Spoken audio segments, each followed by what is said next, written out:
Hey, everybody, welcome to the Jim Masters Show Live Entertainment Lifestyle Talk Show series. How's everybody doing today? It's good to see all your smiley faces. Thanks for joining us on our Entertainment Lifestyle Talk Show series. It's a pleasure to have you here. Got an amazing guest joining us. Yes, Douglas Yeager is here. He's an acclaimed television, film, theater producer, author, and so much more. We're excited to welcome him to the show. We're going to have a great conversation. We're going to take a walk down memory lane, too, with some of the amazing productions and things he's been involved in, including a wonderful concept called Free to Rock. Now, if you're not sure what that is, we're going to tell you about that in just a second. We welcome everybody that's watching all around the world, sort of our virtual studio audience. They're commenting. We see all the comments. We're going to check in with some of our Lovity viewers. That's what the viewers are called, who watch all the time. We call them the Lovities because he said the show has a lot of light, love, and levity. Let me tell you a little bit about our very special guest, co-producer, co-executive producer, co-author of the original story and author of the upcoming companion book for the documentary film Free to Rock. Doug Yeager is here, CEO of Yeager Productions Ltd. Limited, of course. For more than 50 years, Doug has acted as an international entertainment producer for film, television, and record production, concert promotions, special event producer, artist manager, booking agent, government consultant, with projects on 5 continents. From 2005 till 2017, he co-authored the original story for the film Free to Rock, while actively working as an executive producer, and film interviewer on the road with the film project, including several trips to Russia, Eastern Europe, Washington, D.C., and New York. And as the lead researcher for the film, he's also writing the film's companion book. Years earlier, while studying foreign affairs and international relations, he developed a passion for cultural diplomacy. From 87 to 88, he was a consultant to the U.S. government and the Soviet Union's Ministry of Culture for both American and Soviet artists performing in each country. And his American productions were brought to the Soviet Union, including Woodstock, Princess Melanie in her first tour of the USSR, and the Paul Robeson Tribute, theatrical tour of the USSR, starring Chet Washington. He was also a consultant to Germany's national TV and radio network as well, for his stage, TV, and radio productions, Harlem Story, and Deutschland Lied, about history of Germany and its culture from 1933 to the collapse of communist rule in Eastern Germany, earned theatrical and television plaudits, and he co-produced the entertainment segments for the 1991 and 1996 German TV Awards show Telstar. Prior to producing Free to Rock, he was also executive producer of the documentary David Amram, and the first 80 years was producer and talent coordinator for numerous national PBS specials, including Woody and Me, Ramblin', and Just Folks. It was the consultant to the Alvin Ailey Dance Theater's ballet, Odetta, which has toured around the world. In addition, his stage and concert productions included the 20th Anniversary Woodstock World Tour, Iron Butterfly 25th Anniversary World Tour, Josh the Man and His Music, plus special events for the White House, Congressional Black Caucus, and the United Nations, and lots more. This is just the short list. He has worked with some of the greats in the industry, many rock and R&B legends of the Cold War era: Chuck Berry, Velvet Underground, Genesis, the Eagles, Ray Charles, the Band, Allman Brothers, James Gang, Yes, Blue Oyster Cult, Aerosmith, Aretha Franklin, Spirit, Edgar Winter, and Lynyrd Skynyrd, Boz Scaggs, Spencer Davis, and so many others. He's also managed artists such as Odetta, Randy Crawford, Richie Havens, Tom Paxton, Josh White Jr., Bob Gibson, John Fahey, Oscar Brand, and several others. He still manages Josh White Jr., David Amram, and Diana Jones. Yes, and he's also lectured around the world. He's done panel discussions with diplomats, professors, historians, cultural experts on Free to Rock, and also the soft power of music and culture to transform societies and lead to freedom. Amazing at what he does, and we're so excited. He's a legend in the industry, and it's a real pleasure to have him here. Why don't you welcome me and welcome our very special guest? Join me in welcoming our very special guest, Doug Yeager, to the show as we chat about a lot of really cool things. Doug, welcome to the show. It's a pleasure to have you here today. Jim, it's so nice to be with you this evening. Welcome to the show. It's a pleasure. How have you been? It's been a little bit of a crazy time of late. We've all had to sort of adapt, and we've had to sort of learn some new tricks, develop some new skills, and pivot. How have you been staying Well, connected throughout well, all? when people ask me how I'm doing, I say I'm still vertical.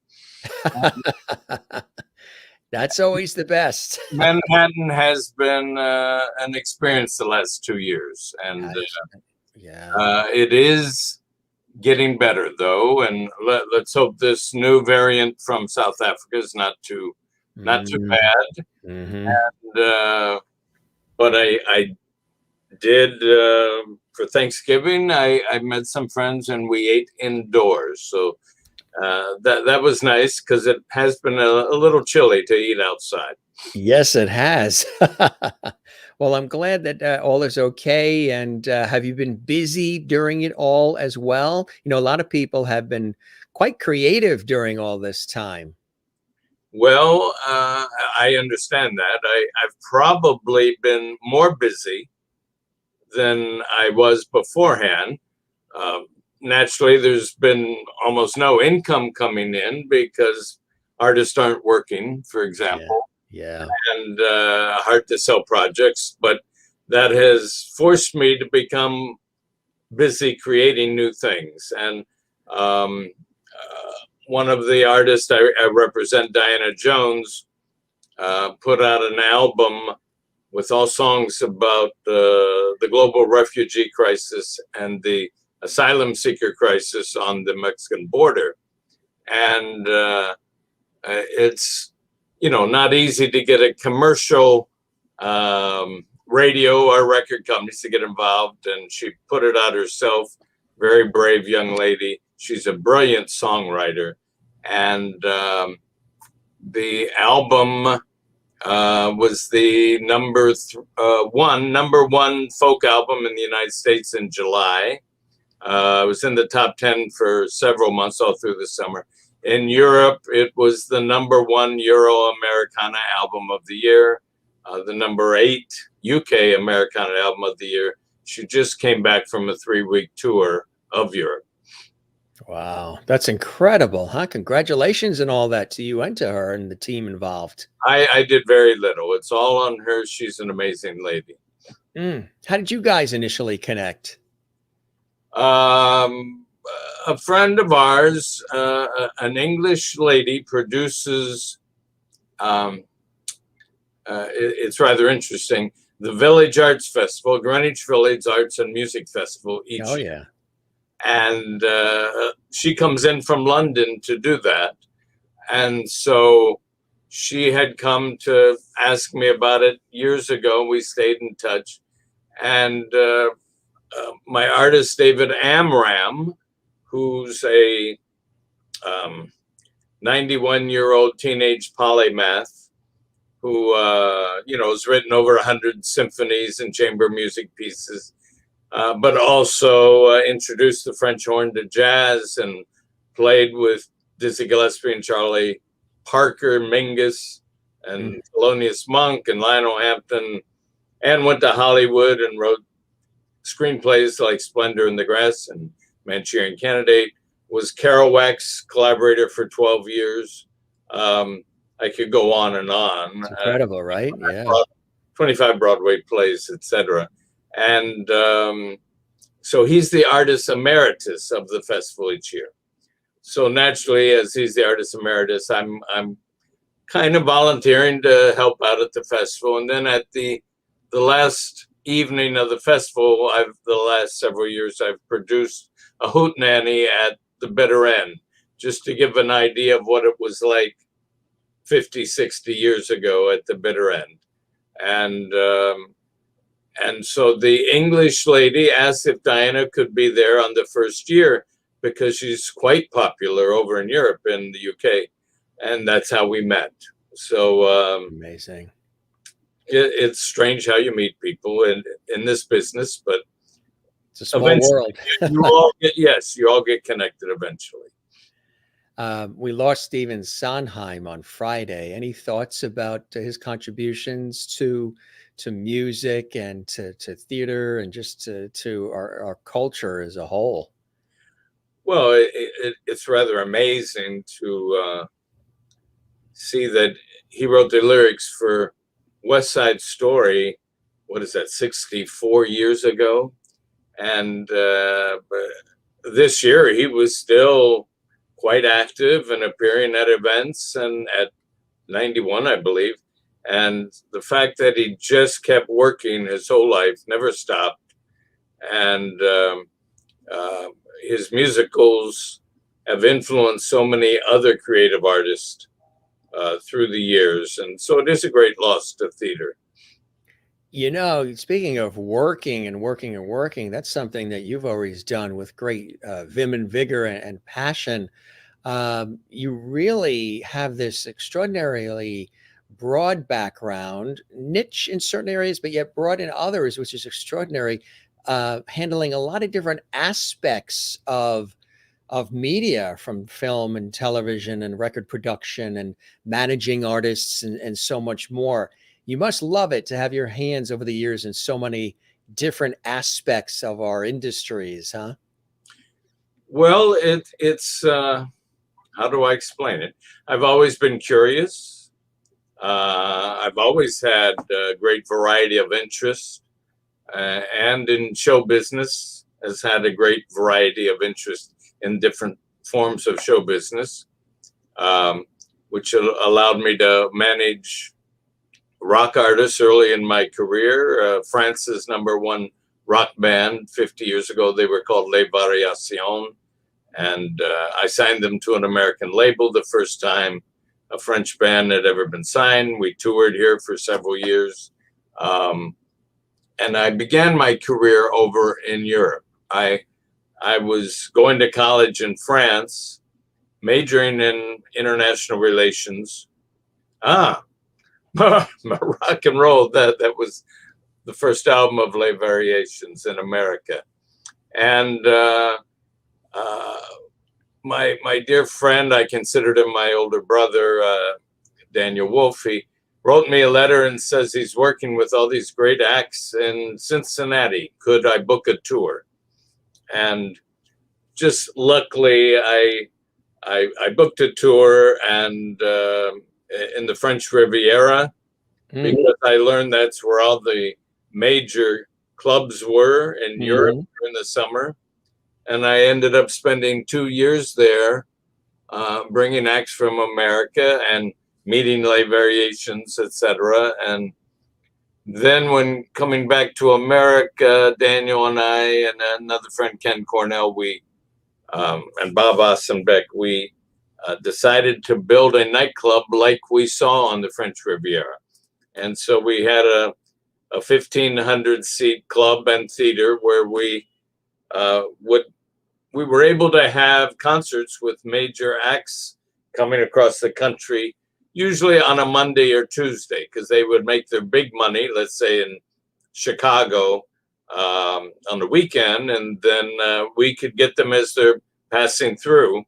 And so we had many major acts who went on, some of the acts like Aerosmith and Eagles went on to play football stadiums and Genesis, etc. The Eagles. Yes, and so that was interesting. And then always in the back of my interest, I would, before looking at the entertainment sections in the newspaper, I'd always be reading international relations and what was going on around the world.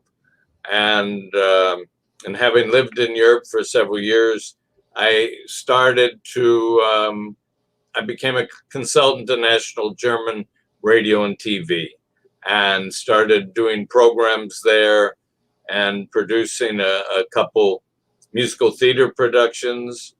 And I used to take folk artists there early on, American folk artists who may not have still been popular in America, but in order to have Ramblin' Jack Elliott in Germany, and he was Bob Dylan's godfather, That was exciting for people in Germany. So I did that. And so I was always interested in social activism, the civil rights movement, the anti-war movement.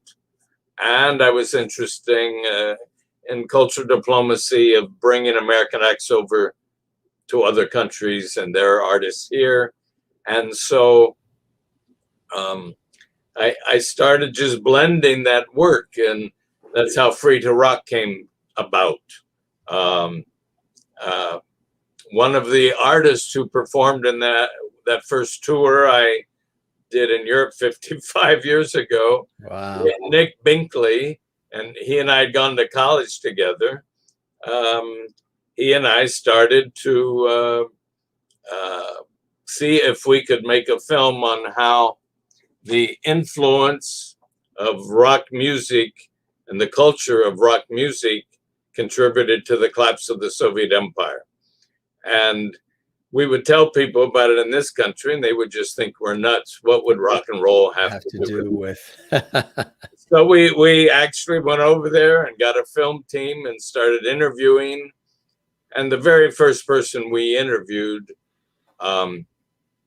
he was thrown out of school for playing rock and roll. He was playing Little Richard songs.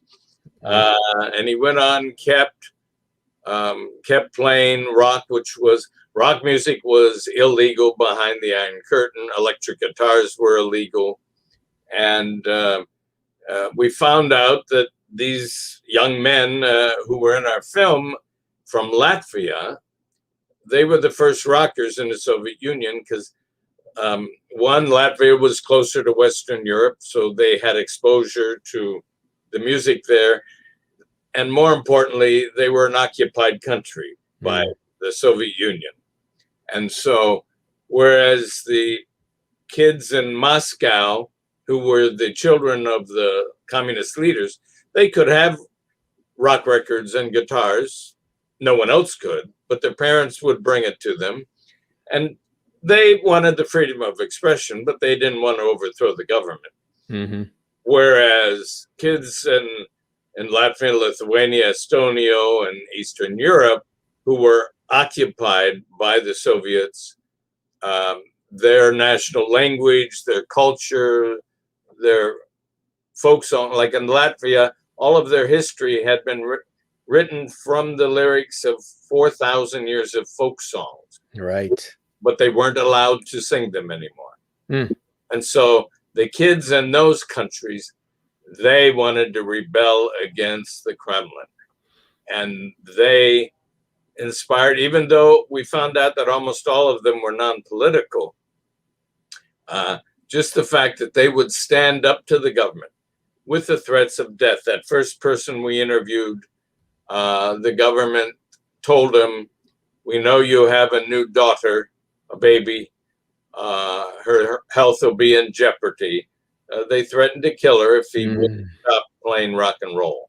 And we realized if this young guy, he was singing innocent songs, not protest songs, and if the Kremlin considered him such a threat that they would kill his family, then we realized we did have a story.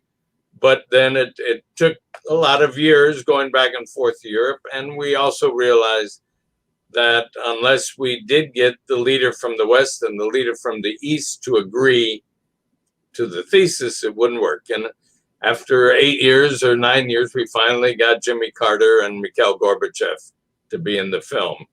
And and then the film was released initially on PBS and on Amazon to buy, and then each year would be released in other countries in Europe and Japan and Israel.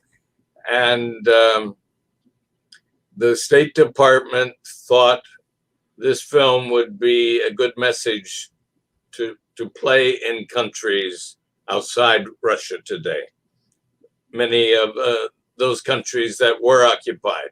And so I've made 4 tours prior to the pandemic, 4 tours of Central and Eastern Europe,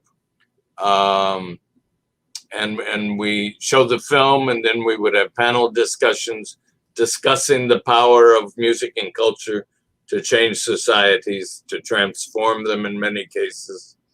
And it's been interesting. And while doing that, I was still working with, David Amram and Josh White and the estate of his father, Josh White, and of Odetta, who died 13 years ago, and the New York Times called her the voice of the civil rights movement. There's me with Odetta and Bill Wyman of the bass player of the Rolling Stones, who left and formed an all-star band, and Odetta performed with him here in New York. For folks who are maybe new to Odetta and her message and her music, tell us about the importance of Odetta's work and her passion and her message and her talent, not just in American society, but globally. Really a very special, not just talent, but special human being. Absolutely, yeah. She was, I think, the most powerful force of human nature I ever met in an artist. And she demanded everybody be dignified around her. Mm-hmm. And people be always careful to mind their manners. Yes. Or she'd let them know. And she would, in her later years, when you'd go to her concerts, it was almost like the theater was full of people coming to hear their grandmother give them lessons of life. Yes. And she was a large woman, as you can see, larger than the average woman. She had a huge voice, and her voice sometimes was compared to the Tabernacle Choir, Tabernacle Choir, or some war with the Beethoven's Fifth Symphony. Yeah. And she started out as an opera singer, but in the late 40s, no African Americans were allowed to appear in any opera company in America. And so she found from the Library of Congress the work songs from the African Americans who were living on plantations, and songs that were their way of rebelling against the white forces. And of course, almost all of these songs had hidden messages, so it told people how to go north to travel to get across the Ohio River into the north and to Freedom Land. And she was the first major influence on Joan Baez, on Bob Dylan, on Janis Joplin, of so many other artists. Harry Belafonte said, he never got into singing protest songs or songs of social conscience until he heard Odetta, and they became lifelong friends and partners through the years in the movement.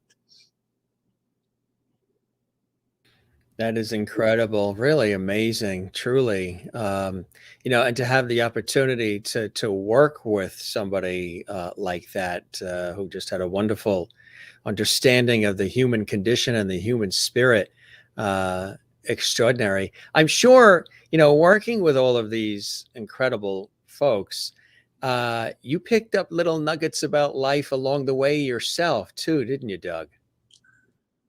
Well, you have to. I mean, when you're a child and you find a sage older person that will spend time with you and talk to you. I had one.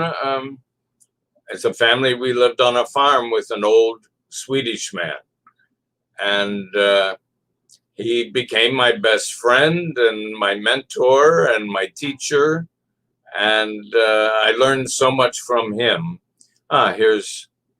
Here is Odetta singing in a 1959 special, singing The Water Boy.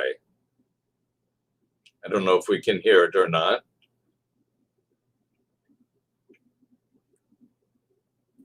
The copyright thing sort of makes it difficult to play the actual music, Ah, but we can voice over it. Tell us a little bit about this performance here for folks who might not have seen it that are watching really around the world right now on our show. well, this was one of the songs she found that the slaves would sing, and when you're working on the chain gang or you're working in the cotton fields, the water boy would be very important to you. And when you may be chained to a tree and being beaten, the water boy is very important to you. And when she performed it, it was like a dramatic mini movie, and it was shuddering. And at some point, she started off softly, but as she gets into it, you see where she goes like this on the guitar, and that's like a whip hitting you, and she would scream out as she was doing it.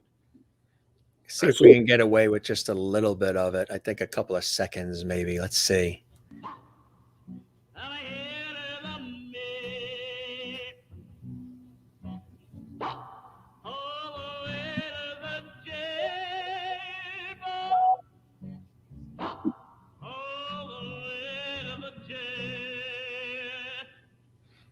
Really amazing.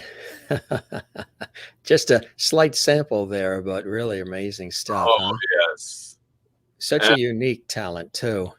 She was, and she was also an actress, but there weren't that many roles available. In the 50s, she was, there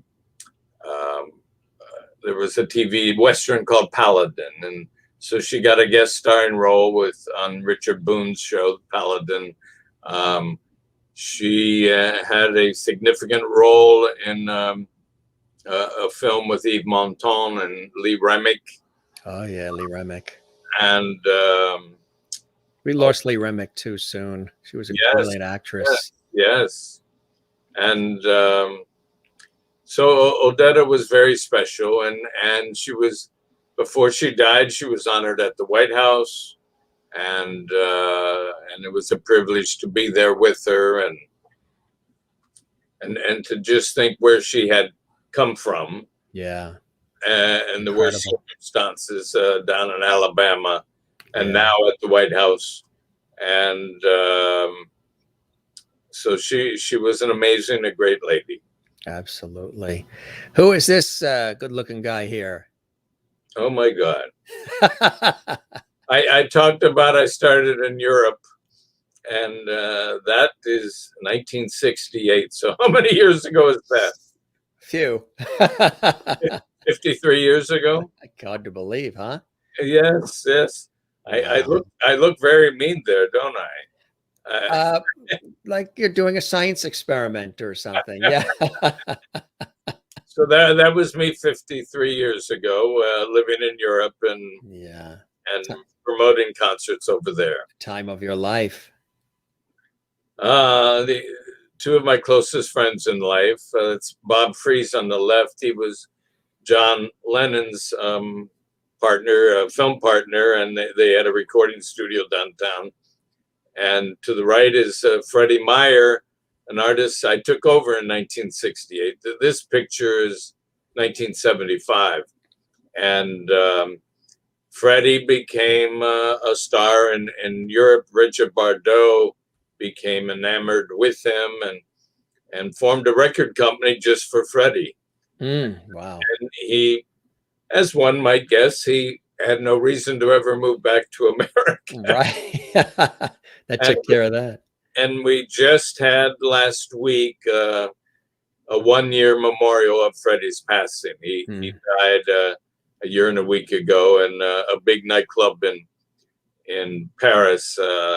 They had a concert with artists performing all of his songs, and it was very special. Yeah, that really is a great shot. When you look back, it's Like the time flies back rather, or flies past us rather quickly. Yeah, Now look. we take us to 1980 here. This is the bitter end, right? Yes, this was um, I'm trying to remember that this was an event 1980, which would have been the 20th anniversary of Peter, Paul, and Mary appearing at the bitter end. And people who remember Peter, Paul, and Mary Oh, will yeah. remember their first album. Um, the background of the album was the brick wall, the back of the stage that the audience would face when they performed at the bitter end. And so that night, and it was filmed, and Tom Paxton was there, John Denver was there, Judy Collins was there.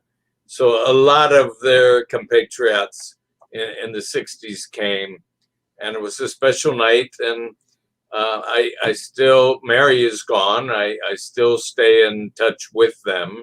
Oh, there's Tom Paxton and Josh White Jr. We were, let me see, we're in San Francisco there in the late 70s, and playing at the Great American Music Hall.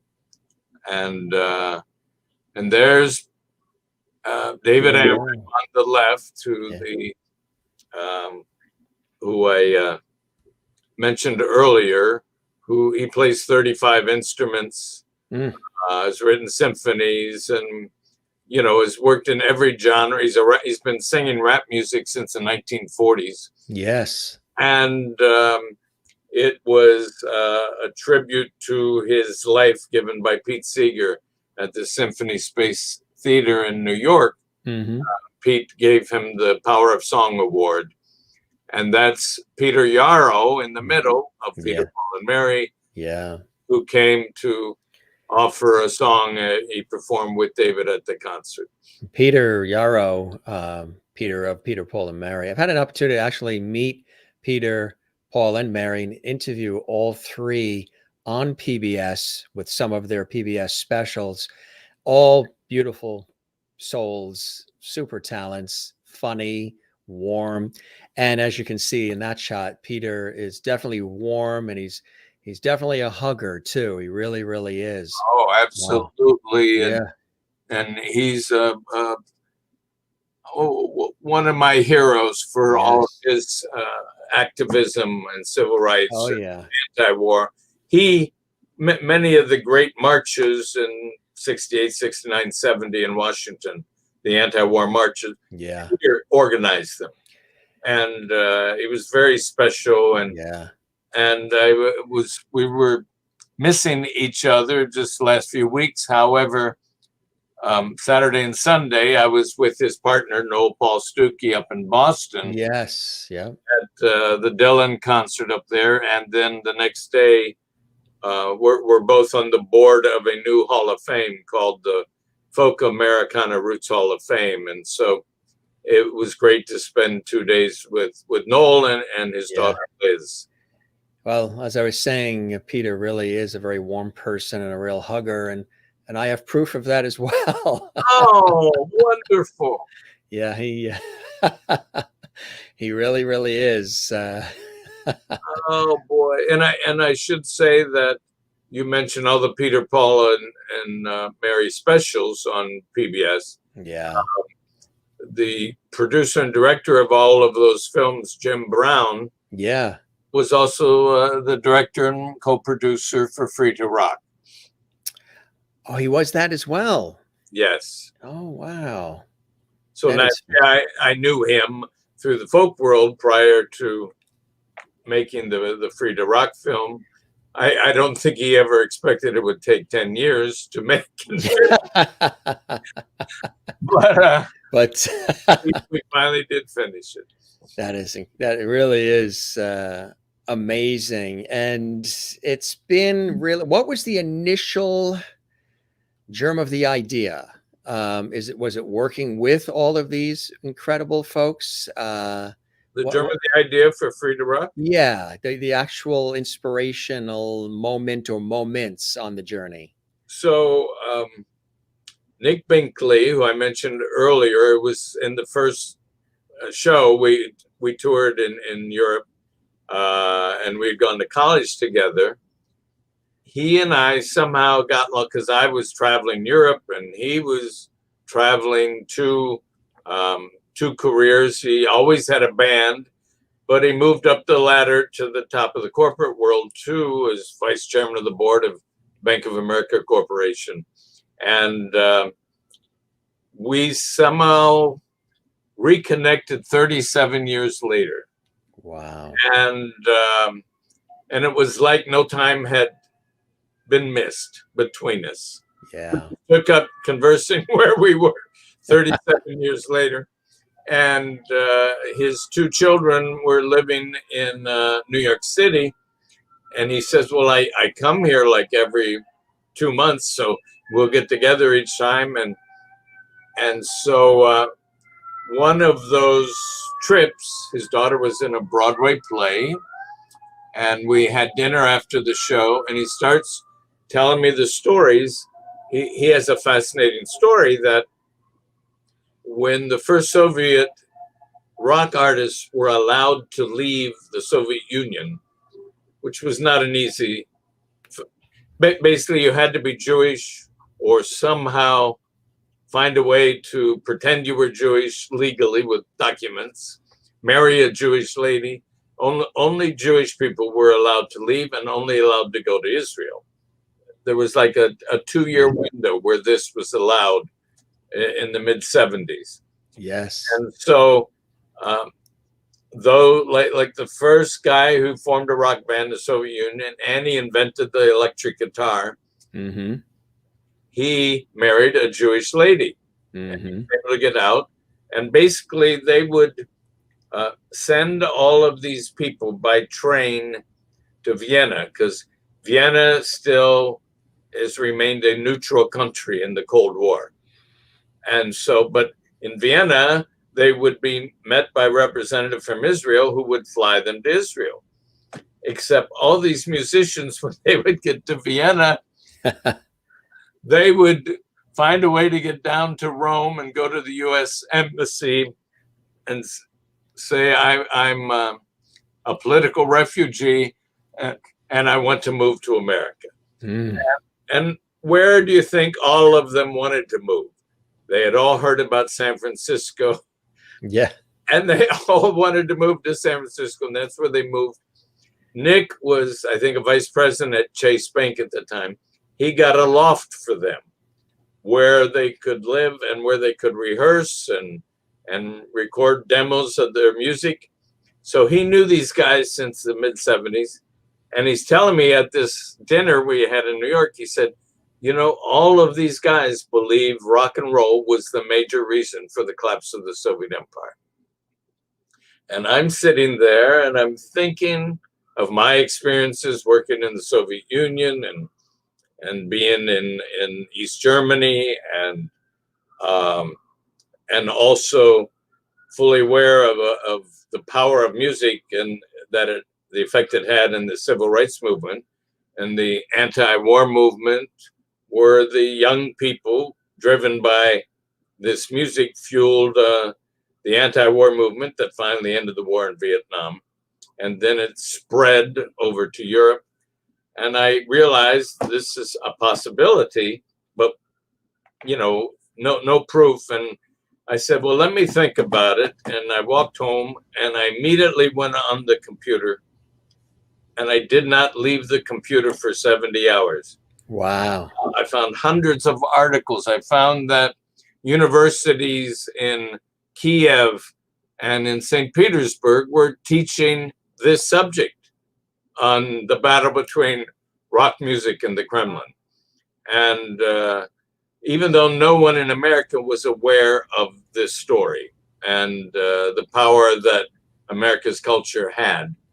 And I mean, what's fascinating, and the book I'm writing now on the subject is broader than the 55-minute TV documentary and starts in America because I'm old enough to remember when rock and roll started in America and how communities in America tried to stop it.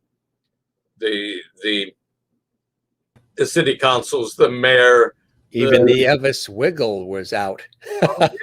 exactly, and racism was rampant in America, and parents were scared to death.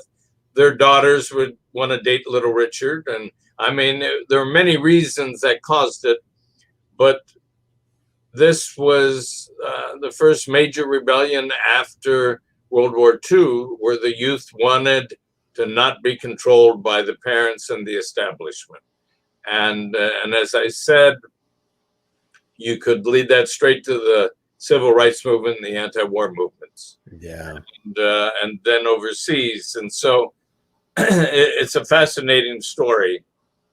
And how actually the name of the book that I'm writing is called Free to Rock, the Youth Revolution that rocked the Kremlin and changed the world. That's incredible. We have a little clip here of Free to Rock, which we'll show to about 3 minutes. Nice clip here. Did you want to preface it a little bit? I see Kiefer Sutherland, Elvis, Billy Joel, Jimmy Carter, yes, Gorbachev. Quite a collection here. The Rolling Stones in the middle. Yeah, as I said, in 10 years, one reason any documentary film takes 10 years to make is, one, you have to acquire the considerable sums of money it takes to make a film. And in our case, excuse me, we had to convince many famous people that they wanted to be part of this story. And was there hesitancy or resistance in the beginning? Sure. Yeah. And it's always that way. And so, for example, because the Nitty Gritty Dirt Band were the first American band allowed to tour the Soviet Union, and you wouldn't think of them as a hard rock band, but they would always do half of their show, they would do 50s rock and roll again, which was, a no-no behind the Iron Curtain. And the Soviets totally freaked out, and the KGB freaked out when the US plane arrived, and they had PA speakers bigger than hotel apartments. And and they had, different electric instruments, which was scary to them. And when they finished their 28-city tour, it would be another 9 years before they allow an American band to come into the Soviet Union, and that was when Billy Joel went over. And so we had friendships from this first man we interviewed, Pete Anderson in Latvia. He had become friends with the Dirt Band when they had toured there, and had been trying to communicate with John McEuen, one of their founders, the fiddle player. And of course, the Kremlin would always intercept their letters, and it was very hard. But through Pete, I became a friend with John McEuen, and so we got the Dirt Band. And because we got the Dirt Band, we could, each group, one by one, we would get them to come on board. Billy was the last one to come on board, but he was passionate about the story. He said that was the most important moment of his career. Wow. And Billy spent $2 million to bring that modern show with all the equipment and TV cameras to tour Russia. Likewise, on the political side, early on, we got the president of Latvia to interview us. We got the chairman of Latvia's Foreign Affairs Committee to interview us, with us. We got Andrei Shimoni, the ambassador of Hungary, who had a rock band in Washington while he was the ambassador. And he had toured the world and said how he believed rock music had a major significance in bringing down the Iron Curtain. And we had the ambassadors from several countries. And so if we didn't have them, Gorbachev and Jimmy Carter, I don't think would have joined, but they both believed in the thesis. And in the film, they support the thesis of the power of rock and roll. And it had, and here we see Kiefer Sutherland. We had done an early edit of the film, and we were showing it at the Consul of Foreign Affairs in Washington. We wanted to see if these heavyweight political scientists in Washington would accept the thesis. Because again, it had never been discussed in this country. And I was the narrator at the time in the film, just until we found someone, a professional, and someone whose name would mean something. Yeah. And my first choice was always Kiefer Sutherland. I loved his kind of mysterious, dangerous voice from, his 24, from his big series. And his father, Donald, amazing voice as well, too. Exactly. And so he was the first one I approached, and his fee for doing such a thing is $1 million. And that's what his agent at William Morris told me.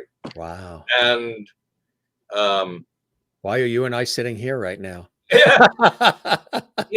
And that was almost. I'm gonna have to make some calls in the morning. The film ended up costing $1.2 million, so that would have been most. That was everything. $1.95 for you, and right. And so no, none of us made money. It just all went into the film, right? And so we went to others. Jeff Bridges was very interested. George Clooney said he would like to do it when he has a break in between his films with Tom Hanks. So we had interest from several artists. Christopher Walken, who grew up with Josh White Jr. and I always loved his voice. And so he was interested. And so then at this event at the Council of Foreign Relations, when it was over, this lady runs up to me and she says, Doug, what can I do to help you? I love this film. And it was Ambassador Cynthia Schneider. And she, after being the ambassador, her job as an ambassador, she became a professor of foreign policy at Georgetown Graduate School. And she also just happened to be with a close friend of mine, childhood friend, Michael Wolff. They were consultants to 24, to other shows, basically consulting as to how they treat Muslim stories. Yeah. To make it historically correct. Mm-hmm. And she's, I said, well, we're waiting for George Clooney, we're waiting for Jeff Bridges. I said my first choice was Kiefer Sutherland. And she said, well, I'm a consultant to their show. Let me get you and the producer together. Now, I can't tell you in 50 years in business how often people have said that to you, and you never hear from them again. And the very next day, I'm on an email exchange with her and the producer of 24. And next day I'm on the phone with him and he says, okay, I'm going to put you in touch with the manager at Kiefer. And because she was asked by the producer, and I guess because Kiefer also liked the story, he's a rock musician also. And he has studied Soviet history and Cold War history. And the next day I call back the same agent at William Morris that wanted $1 million. And I won't tell you the amount, but it is a a minuscule fraction of what that $1 million was originally that Kiefer agreed to do it. And he was a real gem to work with too. That was fantastic. So it all works out in the end, right? It all works out in the end. Yes, yes. Yeah. Let's take a look at this segment that we have here, this promotional piece for Free to Rock, how rock and roll brought down the wall. Take a look, folks, and we'll continue with our very special guest. Doug Yeager is with us here on the Jim Masters Show Live.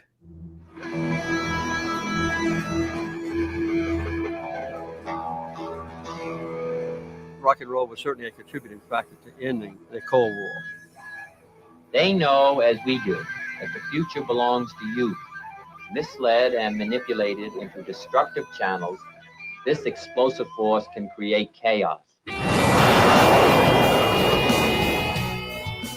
Боялись, что кто-то раньше из нас выстрелит. You were waiting for the bomb to drop. You were waiting for the mushroom cloud. We didn't know anything about America because Iron Curtain was so seriously made. We had something from music mostly. То, что вообще говорят, что-то несло с собой новое. That type of innocence meant freedom, freedom of thought, freedom of expression. These are things that a totalitarian regime could not tolerate.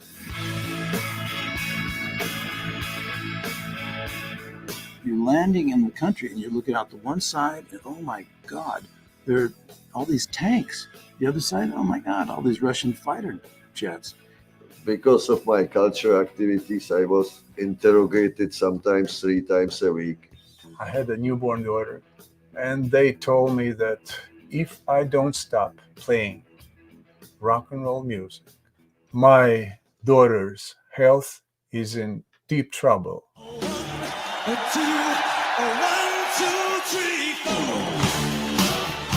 Everywhere we went, we heard God Bless America. It was a culture shock. I said, why doesn't the press pick up on this? I wanted to bring our music to Russia because I love big things.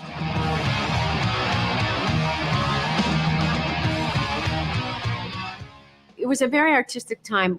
It reminded me of America in the 60s. It was real Woodstock. Our generation was reaching out to the West through rock and roll music, and in the end was the generation that made changes a reality.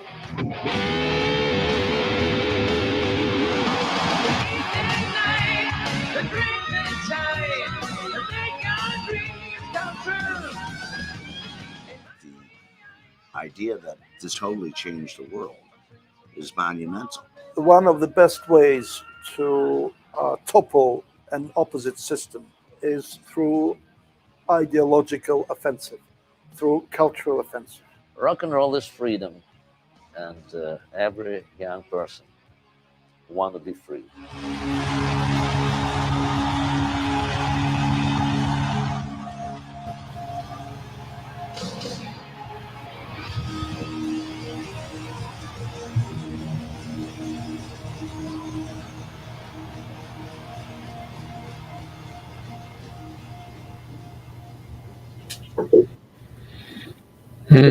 That is really riveting. Really, gets right to the point. Allow me to just make a few comments. Yeah. The gentleman you saw with the straw hat on, Stas Namen, who became our partner, who brought the footage from Russia, and probably only he could have. He's a unique character. He's a cultural icon, one of the every year the 50 most important people in Russia today. But his grandfather was president of the Soviet Union, Anastas Mikoyan, their head of state. And so he grew up in this privileged family. He broke away to play rock and roll instead of being an Air Force pilot. But he understood how the system worked and what he could do and how far he could push the Kremlin. to form his rock band, and he was the first rock band in the Soviet Union allowed to record, to make an album. And they were the first allowed to tour the United States. So he had a great influence there, and he knew the story from two sides, and no one really did other than him. So he became very important to us. And I had met him in 1987 in Moscow, when he produced the concert that Melanie did at his outdoor theater in Moscow. There was a lady briefly there speaking, Joanna Stingray, was a young American Beverly Hills girl who was a party girl and made a rock record. And she and her sister just decided to take a side trip and see what Leningrad was like. And while there, they met the man who was considered the Russian Dylan, and Boris Grebenshchikov, great lyricist, songwriter. But he was totally underground. He wasn't allowed to make records for the one Soviet record label. He couldn't give concerts. But what these artists would do, the underground artists, once tape recorders became invented, they would make records at their apartment, just home. And when cassettes came out, this became very big. On a cassette, all the kids bought cassette players. It was hard to get them, but they were allowed. And so one kid would buy one of these tapes, and then he'd have a party, and 6 other kids would bring their cassette players, and they would copy it. And within a month, these artists would have 1 million records sold. I mean, they didn't make 1 penny from it because it was all bootleg. But they became famous, even though they were underground. And the government forced them to do heavy manual labor jobs in the day, like shoveling coal in a factory. And but they were willing to make that compromise as long as they weren't sent to prison and they could still play at home. The government still hadn't learned how powerful their presence was, and the songs that they couldn't outright make protest songs, right? Record them, but they would make songs with metaphors, and the metaphors will let you know of their disenchantment and their desire to change society. And the kids all understood these, and the KGB didn't quite understand it until it was too late. That's amazing. We have also a little footage here from the German premiere of the documentary. Tell us about that, Doug. Actually, this wasn't the German premiere. It was premiered on TV, but this was in my second tour of Germany with the State Department, and we on this tour we were playing only cities that had been behind the Iron Curtain. Leipzig and Berlin was behind the Iron Curtain. And so we played, I think 8 or 9 cities behind the Iron Curtain, and a couple of shows in Berlin because it's so large. Yeah. And this one was at a large movie theater in town, and they brought high school kids in, and the acting ambassador, he was the chargé d'affaires, and I were briefly interviewed, and the embassy made a video which they could send to other cities. And so that's what this is, a promo video made by the U.S. Embassy in Berlin. I know you guys had the interaction with President Jimmy Carter. Did you also have interaction with his predecessor, Ronald Reagan? Mr. Gorbachev tear down that wall? We have that in the film. Yeah, yeah. And we have that in the film. We had a 90-minute. Actually, Nick Binkley and our initial plan was to do a 3-part series, which would start in America, then go to Europe, and then to the Soviet Union. But PBS, demanded a 55-minute film, which was basically the length in Europe too.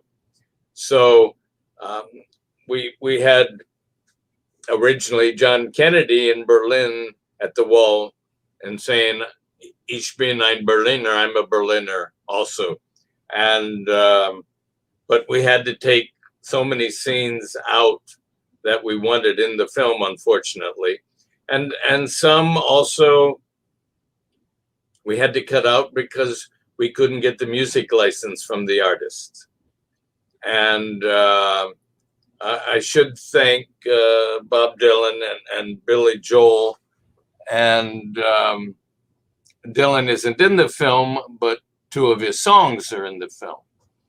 And we knew his manager and publisher, and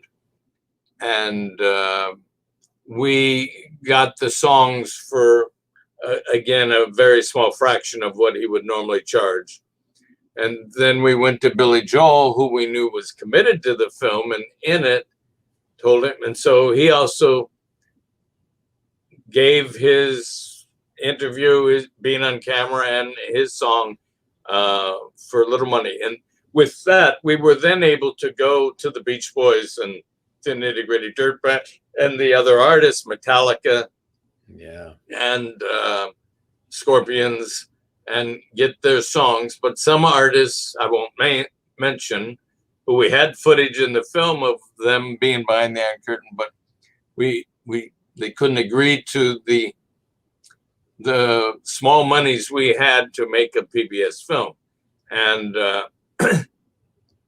I should also mention that last concert at the end with Metallica, that was in an airfield outside of Moscow, 11 weeks before the Kremlin fell.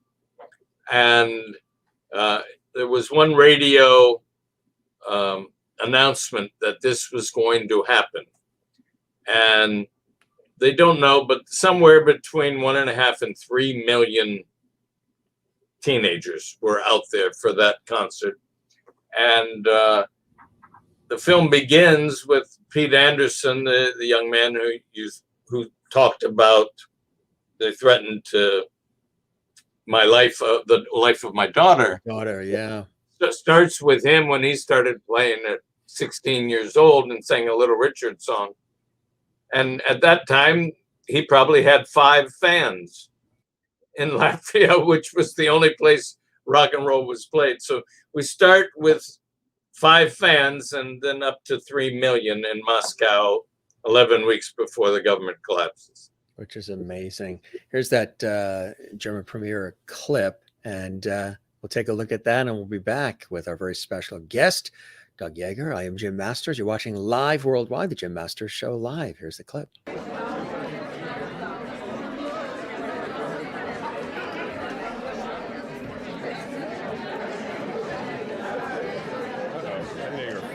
When you think about it, at best, diplomacy is about finding the smallest common denominator between different nations, between different people. And in fact, this film shows exactly how that kind of a common denominator during the Cold War can come out to be something as simple as rock and roll. So this was just an extension of the work I had been doing my whole life. And it was exciting to see how, and if we could prove, that the power of rock and roll music actually contributed to the collapse of the Soviet Empire. You have something called soft power. And the soft power, unlike the hard power of military, unlike that one-on-one diplomacy that goes between diplomats, with soft power of culture that attracts people to your side, you can reach the masses quite quickly.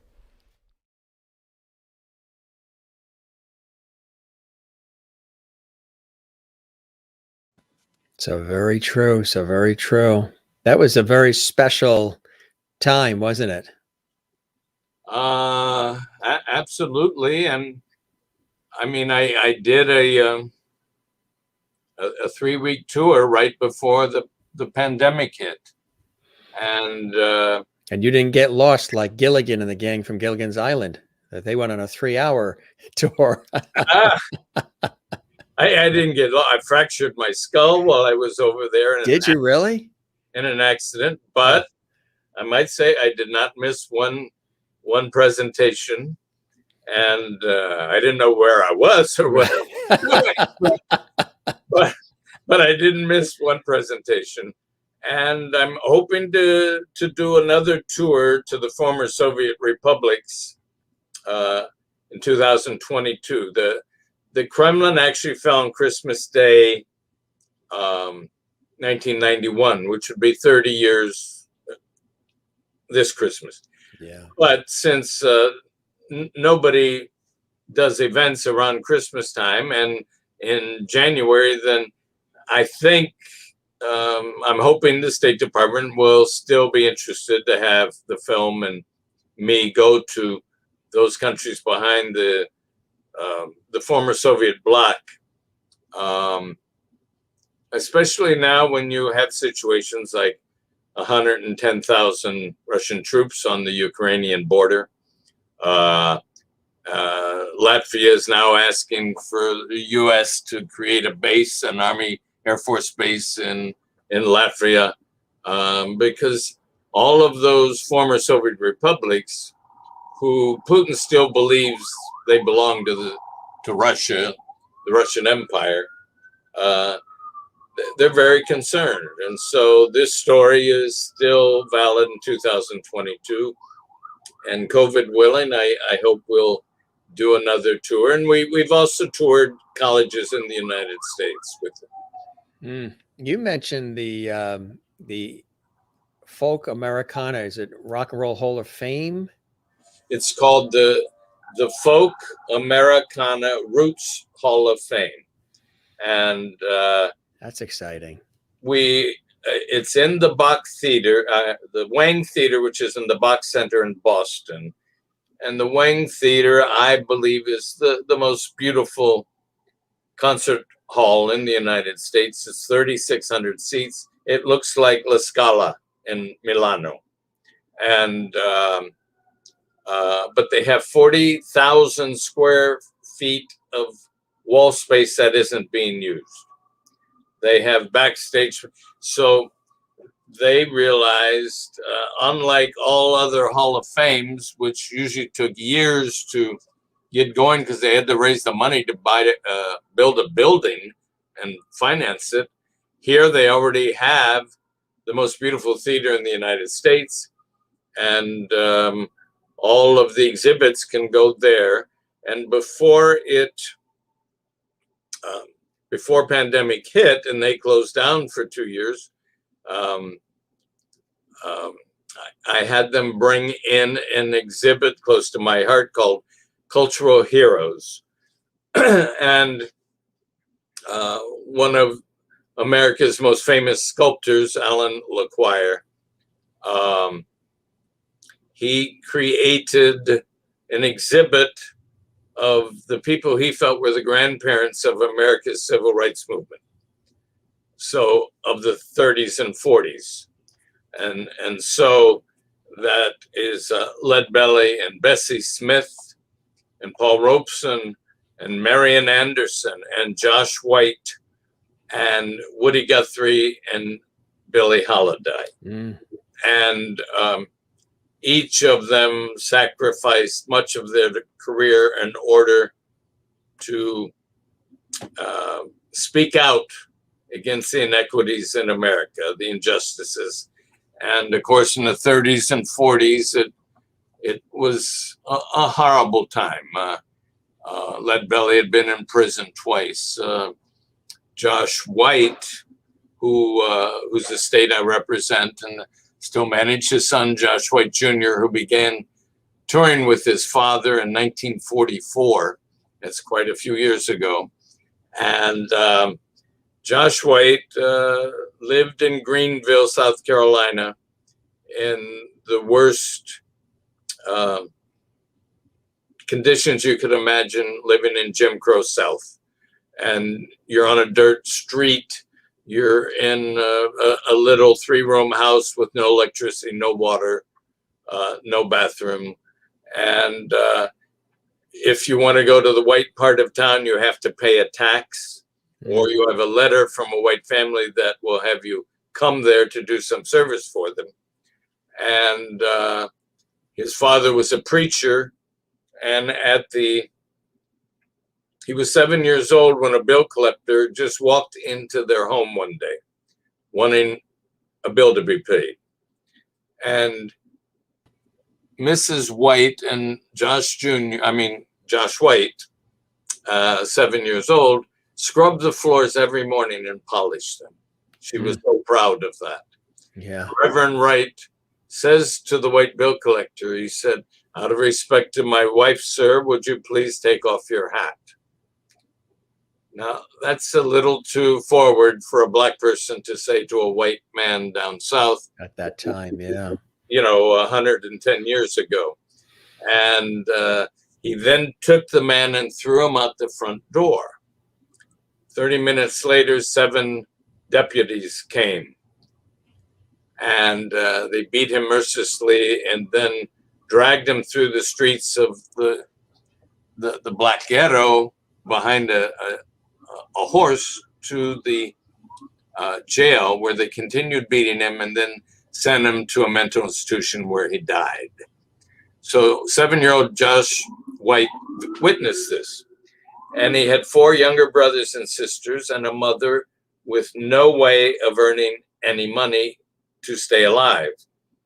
And he went to the outskirts of town one day and saw this old blind black street singer, and he was fascinated by him. And he sang in the choir with his mother, and his parents had taught him to begin reading to write through the Bible. And the old man was singing mostly gospel songs, which was safe to sing. And white people would come by and throw coins. And the old man got to talking with him, and they spent a few hours, and he said, "Joshua, why don't you be my lead boy?" And he said, "Well, Mr. Arnold, what would a lead boy do?" And he said, "You would walk me across the dirt roads of America, and you'll lead me from town to town, and you'll play the tambourine, you'll collect the coins." And I mean, to a 7-year-old kid, this was like the most exciting thought he could imagine. Yeah. And his mother prayed on it for 2 days, and she agreed. And the old man said he would send her $4 a week so the family could survive. Mm-hmm. And over the next 8 years, this man Arnold, rented Josh out to 66 other street singers. He walked them as far west as Texas, where he led Blind Them in Jefferson. He would walk Blind Joe Taggart up to Chicago, and at the age of 13, Josh started recording at Paramount Records in Chicago with Blind Joe Taggart, and started singing solo for them the next year at 14. He became the youngest star of the race record era, and he still was not getting paid. And where Blind Joe Taggart stayed in a black hotel, Josh was sleeping in a horse stable. And so Paramount came to him because they saw this protege, this young master guitarist. He was like the first blues guitarist to bend strings. And they told Taggart, they said, "If you don't," and I might add, he was 15 years old, had never worn a pair of shoes, never wore a pair of long pants. They kept him in rags and shoeless to gain sympathy from the white folks who would throw coins. So here he's not been in school. He has no shoes. He's 15 years old, no long pants.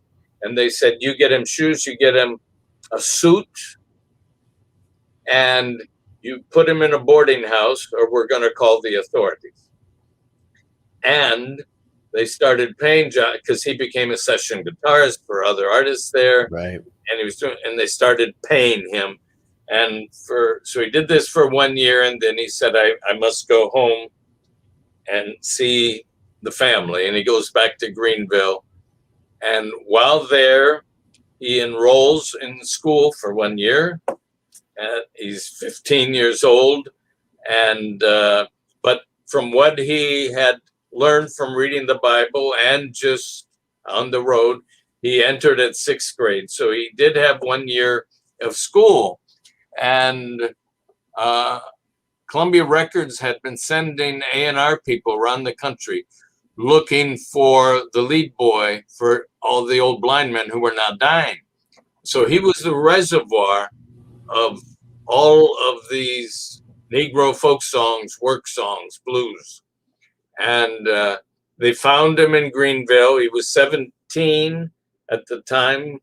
And his mother had to sign a contract because he was underage. And her condition was that he would only sing gospel songs. She would not allow him to sing the devil's music, which was the blues. And they agreed to that. And they brought Josh to New York, and he recorded a lot of gospel tunes. And all of a sudden, his record started getting played. But until the time while he was waiting to earn money, he became a professional boxer just to earn extra money. But by the next year, he was a star. And he was 18. And they said, Josh, now that you're 18, let's sign a contract and you can record all the blues songs. But he did them under the name Pinewood Tom, so that his mother wouldn't hear that he's singing the blues. And he became not only the youngest star of the Race Records era, and I probably should explain, Race Records were only sold to blacks, only in black record stores, only in black radio stations. The white ounce knew nothing about these artists or their music. And he had the only artist to have hits under two names, the only one to have hits in the secular and the gospel, the only one to write songs of social conscience. And he became this big Race record star.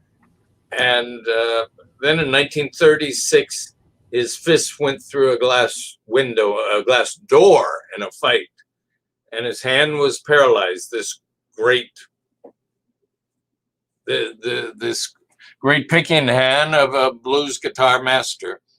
And he told Columbia, he said, I can't sing, I can't perform without the guitar. And he disappeared for 3 years and taking menial jobs because he had no education. And it's in the middle of the Depression. And life finally came back to his hand, little by little. And he couldn't play like he used to, but he said, I'll form a gospel group, because there was a new gospel group, like a folk gospel group called the Golden Gate Quartet, and they were gaining popularity. So he said, let me form a group.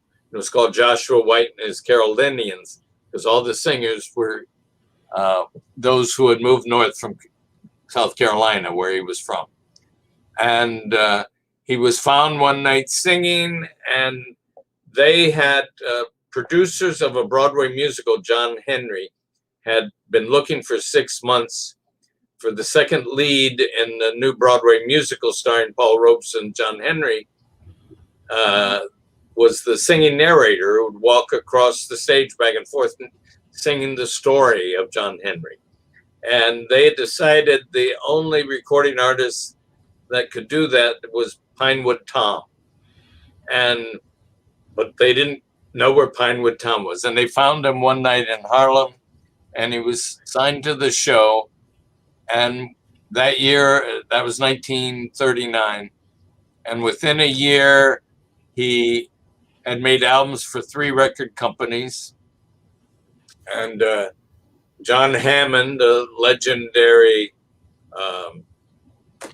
man who discovered and signed Bessie Smith and Billie Holiday and Josh White and Pete Seeger and Bruce Springsteen, etc. He took Josh downtown because Josh, somehow in that 3 years where he didn't play, where he had been this rural Southern blues singer and singing and talk like with a heavy Southern accent, he had become cultured cosmopolitan and the sexiest man alive. And so John says, let me take you down to the Cafe Society. This was the first integrated nightclub in the United States where blacks and whites could sit in an audience together and or on stage perform together. People think the Cotton Club was open to whites to come there, but blacks were not allowed to go to the Cotton Club, even though it was in the middle of Harlem. So to play at this club, and Billie Holiday was there, the Fletcher Henderson Orchestra was there, Jack Garfield, the comedian.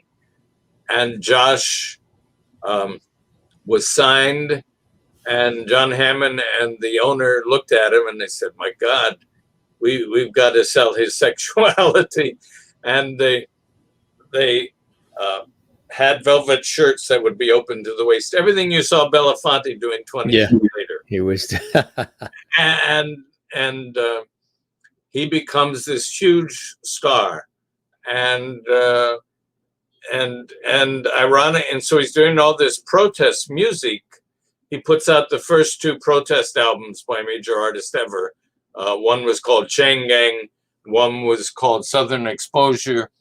It comes to the desk of President Roosevelt, and I'm sure with great influence from his wife, Eleanor, who was a strong civil rights activist. He calls up Josh White at home and asks him to come to the White House to give a command performance, the first ever for an African-American. Wow. And he goes on to become the closest black confidant to President Roosevelt. Mm-hmm. 3 more command performances, 2 inaugurations, gives a concert at the Library of Congress on the 75th anniversary of the abolition of slavery. And he becomes the first black man to have a million-selling record called One Meatball, the first to desegregate performance venues in America.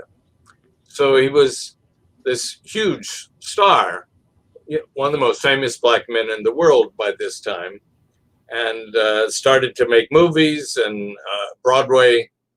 And then when the World War II ended and Cold War started, in 1947, the Cafe Society was shut down as a hotbed of communism, and because integrating the races was abhorrent to everyone else in America. And Josh lost his radio show that year. He lost his record contract with Decca Records. Work started drying up. And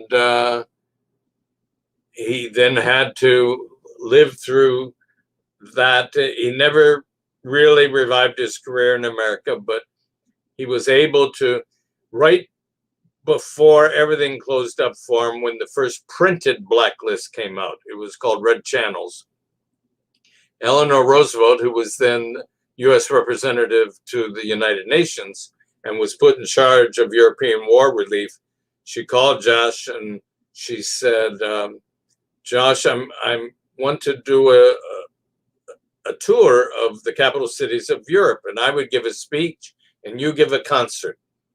And of course, he would do anything she asked him to do. She was the godmother of Josh White Jr. And he goes to Europe, and it builds such excitement that by the time they got to Stockholm, this is 1950, they had to move the concert to the soccer stadium where 50,000 people came out in the pouring rain. Wow. Everywhere they went, they would ask Josh, they'd yell out to sing Strange Fruit. Mm-hmm. Strange Fruit was one of his most popular songs, and it's they've strange fruit down south, black bodies hanging from poplar trees and blood at the roots. And he told the audience, he said, my mama always told me when you have problems in your backyard, you don't give it to your neighbors. That's a song. I'll sing it home till I never have to sing it again. But tonight, I'd rather sing what I consider the sister song written by the same man. His name was Lewis Allen, which actually was a pseudonym. And he would record a song that had been a real popular recording for Josh during the war called The House I Live In, What Is America to Me? And but on this tour is when the first printed Blacklist came out. His manager sent him a telegram, and he went to Mrs. Roosevelt, says, what can I do? She said, Josh, she says, if I wasn't the president's widow, they would try to crucify me. They consider me a pinko, which was someone that they feel sympathetic to communism because of her civil rights activism. And he went back, and it was a horrible time at his life. He did appear before the House Un-American Activities, but he never named names. And the Blacklist continued for him for 15 years. 1963, President Kennedy, who had been a fan of Josh when he was in college, invited him on a civil rights show. And Odetta was also on that show. And that broke the television blacklist for Josh. And then incredible. Yeah. And then the 2 months after the president was killed was Lyndon Johnson's inauguration in January '64, and Lyndon Johnson invited Josh to sing at the inauguration.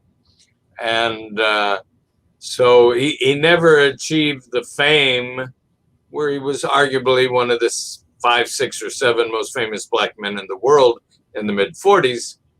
But he still was an influence to a lot of young artists that came out of the folk revival in the early 60s. And you managed Josh White Jr., as I was mentioning in the beginning, along with the estate of Josh White Sr., right? yes, and in fact, we were just in October, we were down in Greenville, South Carolina, this town where he grew up as a child and experienced such suffering to the Jim Crow laws. They wanted to make amends, and they dedicated a monument downtown Greenville to Josh White. And so we have a video too from there, Who is Josh White, which I think is kind of cool. Let's play that, and then we'll come back. And I want to get to the to that incredible Hall of Fame that you're a part of as well, the Folk Americana. That's really something special up in Boston. Here is the Who is Josh White video, which is quite special as well. Enjoy, everybody. Again, Jim Masters here. We're live worldwide on the Jim Masters Show Live Entertainment Lifestyle Talk Show Series. A special guest, acclaimed television, film, music producer, theater, author. This guy does it all. Chief bottle washer. He does it all. Doug Yeager is here. Here is Who is Josh White. 20 souls have gone home to meet their God. While he may not be a household name today, in the world of blues and folk music, Josh White is a legend. If you want to be a musician, I think his music is a good start to really understand blues. At the height of his fame in the 1940s, White became the first African American to do a nationwide concert tour and give a command performance at the White House of President Franklin Roosevelt. He performed with jazz greats like Billie Holiday, Mel Torme, and Dinah Washington, and even made cameos in movies. And it all began here in Greenville. Joshua Daniel White was born in Greenville on February 11, 1914. His father was an occasional preacher at Allen Temple AME Church. White's love of music began at a young age, singing gospel. And at the age of 8, when his family encountered difficult times, White left home and began performing with blind traveling musicians to earn money. Eventually, he returned to Greenville at the age of 15 and briefly attended Sterling High School. But before long, his talent took him back to the big city. New York City, then Washington, D.C., where he performed regularly for President Roosevelt. Greenville native and blues musician Mac Arnold was influenced by White's work. When you look at the overall picture, I think all of my songs is a takeoff of what he made a foundation of. He did a great foundation. Over time, White's music became controversial, labeled as protest blues or civil rights music, as reflected the current politics and growing up in the Jim Crow South. After being labeled a communist during the Red Scare in the 1950s, he was blacklisted, ending his musical career in the United States. You know, he wasn't, I don't think, really a communist. He was a guy that got on stage and tried to carry the message of civil rights amongst the people that were anxious to hear him. You know, Freedom Road and Strange Fruit and Chain Gang songs and just on and on and on. At Greenville's Horizon Records, they keep their own memorial for Josh White, keeping his music alive through memorabilia and record sales. He has the credentials of being the first black artist to put over 1 million selling record. The sheet music for One Meatball, which was his big single. One meatball. And it's a kind of a novelty, funny song. It's such a great tune. But if you look at the underlying idea of what it's about a poor man that's only got $1 and goes to the restaurant and kind of gets shamed because that's all he can afford is one meatball. But he had this sort of amazing cabaret concert folk singer vibe to him. He's one of those guys that they say about musicians that, you know, he could sing the phone book and everybody would be still and listen to every syllable. What you gonna do when your man gives out my baby? What you gonna do when your man gives out my honey? White's life, music, and legacy are now on display in downtown Greenville thanks to sculptor Joe Thompson. He had difficulties, he had struggles, he had challenges. He persevered through those challenges, and I found him to be really quite inspiring. And it was those ideas that really compelled me in my struggle to make the sculpture to keep going. For years, Thompson has been working on this piece. I'm really trying to do justice to his legacy. A blues pioneer who laid the groundwork for other musicians. It was a large influence on me. Everything that he's done tells a story. And now his story will have a permanent place of honor in his hometown. Come learn about him at the corner of Falls Park Drive and Hammond Street. I'm Lauren Thomas for the City of Greenville.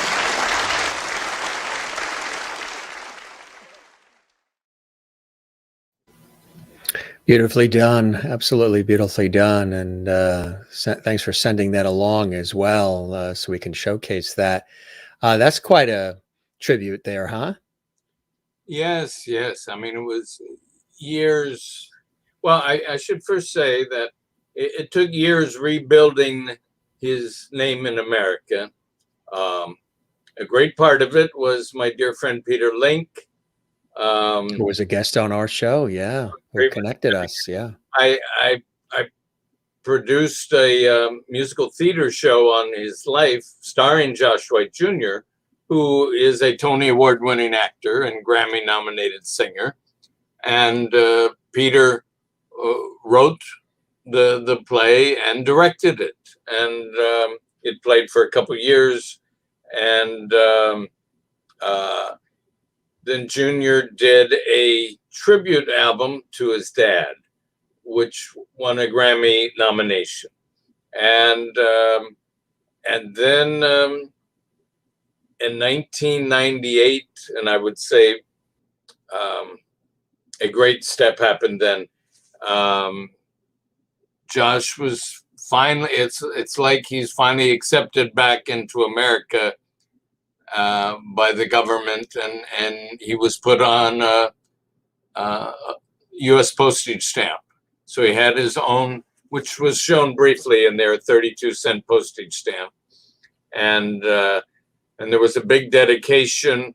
They had individual stamps that were honored that day to Josh, to Woody Guthrie, to Leadbelly, and to Sonny Terry, a famous blues harmonica player. And then they had a concert on the National Mall with Josh Jr. and Arlo Guthrie, etc., and Toshi Reagan. And so it was a great time. And so slowly it's been coming back. Dorothy Siegel and Elijah Wald wrote great biographies on his life. And just 2 months ago, a British blues magazine asked me to write an article for the magazine on Josh's life and career during the blacklist. And so it was, and it's a story that I feel needs to be told, and I don't know of any other person in the 20th century, and certainly not a celebrity, whose life began not much different from what the movie Roots was like. I mean, Josh was sleeping in cotton fields and saw people hung, black men hung, lynched by the Klan, and then burned with pokers. So he was beaten by the Klan himself as a boy. So he experienced all of these things. And by the time he was 30 years old, he was the first black man accepted into white society in America, and first one with a million-selling record, the closest confidant to President Roosevelt. Every 2 or 3 years, the Roosevelt Library up in Hyde Park, they bring Josh White Jr. there to give a concert and to tell stories of his relationship with the Roosevelts and Josh, his father, playing at the White House many times, etc. So it's been a great story, and I think a story needs to be told. I think a feature film. That's my goal in life before I die, because there is no other person I know whose first 15 years were like Roots, and then 10 years later, he was friends of kings and queens and closest confidant of the President of the United States. His life has really touched you, hasn't it? It's so evident. Absolutely. Yeah. As has Odetta, and I'm working 30 years working with Odetta, right? Yes, and Odetta certainly was.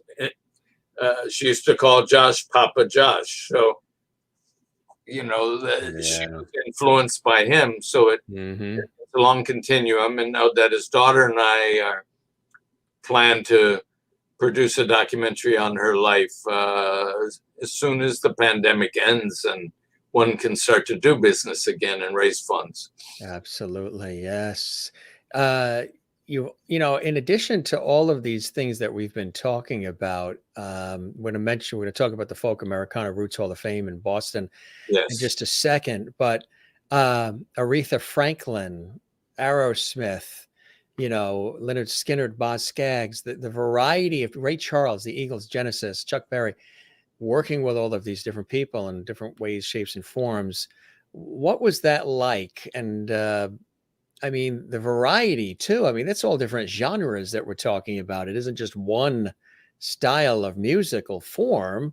It's a variety of different styles. Tell us about that. Well, let me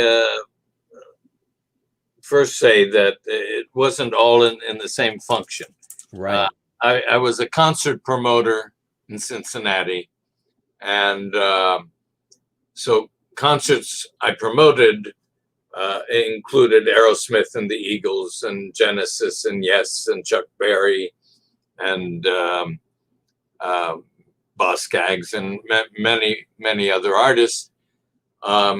So I didn't really have an influence on these artists. I promoted a concert that they did. A few of the artists, like Little Feat, we had back 3 times in 2 years. So, you know, you get to know the artists then. But Velvet Underground and these other artists, I was just a promoter. Did work with Lionel Hampton and Lena Horne too, huh? That's not too shabby. Well, I was going to say that I was the manager of a lady named Claire Bathay years ago, a great singer, dancer, impressionist, actress, and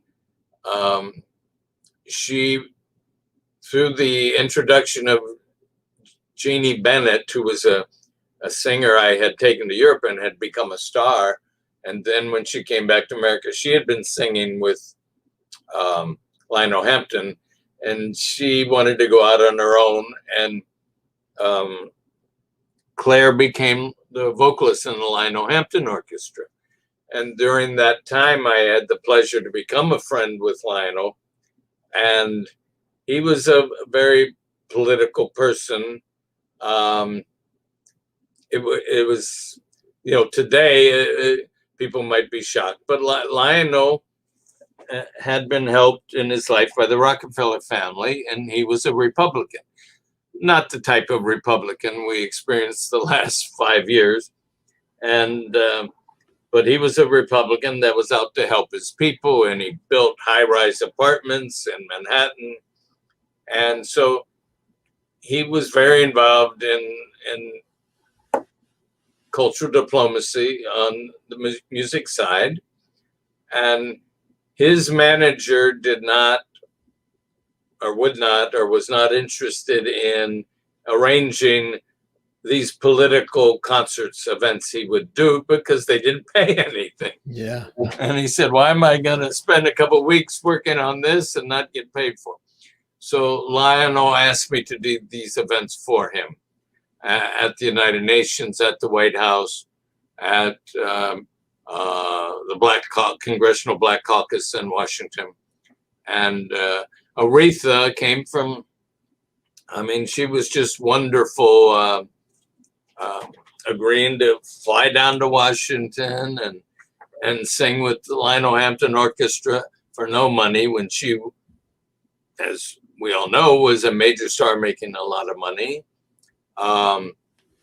Ray Charles and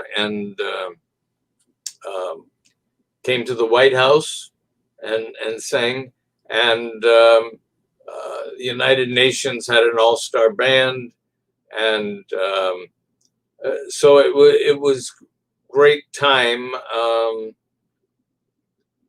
with Lionel, just because doing those type of events for the type of events I would continue doing years later.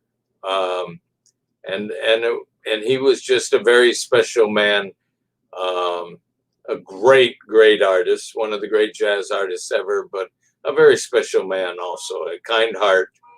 And a lot of people don't know that his uncle managed Bessie Smith. And so his roots go back into American music for years. And 1930, he became the drummer for the Louis Armstrong Orchestra.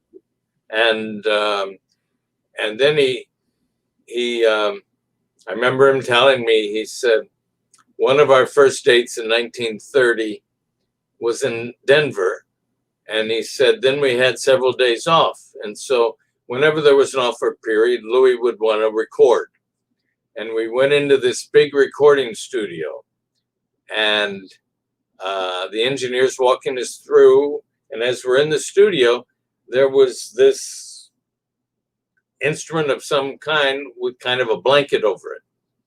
And the engineer walks us over and he said, I bet you've never seen one of these. And he took the blanket off, and it was a vibraphone. And Louis and Lionel look at it, and they say, well, this is fascinating. And Louis says, well, how do you play it? And the guy says, well, you have these sticks and you play it kind of like you would play the keys on a piano. And Lionel was a great two-finger piano player. And Louis said, Lionel, do you think you can play it? And he took the sticks and he started playing it. And they recorded that night, and it was the first time the vibes were ever used in a recording. Wow. And so and soon they got a drummer so Lionel could play the vibes. And but he was an amazing man who went through so much history. Because he was a Republican, it was fascinating. He would tell me one of the people he would always, whenever George W. Bush's father, Preston Bush, would be running for re-election in Connecticut, Lionel would come and give a rally, a concert, whatever, fundraiser.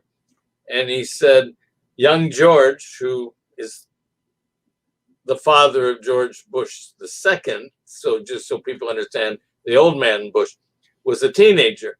And he said, we would do other dates in Connecticut, and young Georgie would be my road manager and set up the equipment for all the dates in Connecticut and later become president. It's amazing, right? It really is. The Folk Americana Hall of Fame, that is incredible up in Boston.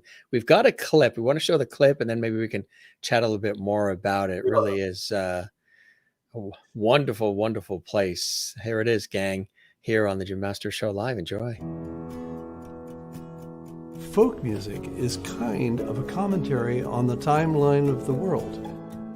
The music is really just something that they do, not as an industry or business or a career, but just as an expression of their culture and themselves. Almost all of it goes back with roots to community. It's music that brings people together. Folk music is the music of the people, all people, wherever they're from and however it sounds. If you can taste the dirt through your ears, that's Americana. If the rest of the world had a 1-hour Spotify Americana playlist and they actually listened for an hour, I really think we'd be closer to world peace. Folk music and the history of it is so important to not only understanding our past, but knowing where we'll be in the future too. Unlike a lot of other musical genres, there really hasn't been a particular place to learn about the music. Seeing the instrument that Stephen Stills played, I think there's a power to those relics. And I think that you have to put them in a place where people can see them. It's very exciting to create a Folk Americana Roots Hall of Fame. This is an opportunity to celebrate it in Boston. A Folk Roots Music Hall of Fame is absolutely essential. Major players in the industry from around the world and artists from around the world are giving us their time and memorabilia to come here and support this cause. The artists who have defined this genre deserve to be honored and celebrated. It's long overdue that there be a physical space to learn more about our legendary artists and trailblazers, the likes of Harry Belafonte, Buffy St. Marie, Ravi Shankar, Odetta, Lydia Mendoza. I'm very excited to share my archives with the public and give the backstory of where all this came from and what kind of items fuel the machine to make it what it is today. The creation of a Roots Folk Americana Hall of Fame is celebrating what I think is the greatness of American culture. Boston has been building a momentum in the folk music genre for 50 years. I don't think any of us could have imagined that it would become so big and so important as telling the story of America. Boston is a perfect place to keep telling that story. George Wein was from Boston, who started the Newport Folk Festival. Joan Baez first achieved her fame here. This is a perfect place to have the Hall of Fame. The Bach Center is a not-for-profit which is really geared toward spreading the performing arts, educating people towards the performing arts in the hopes of making better people. The hall fits exactly with that mission. The opportunity to do something new and the support of all the artists really was what drew us to the idea.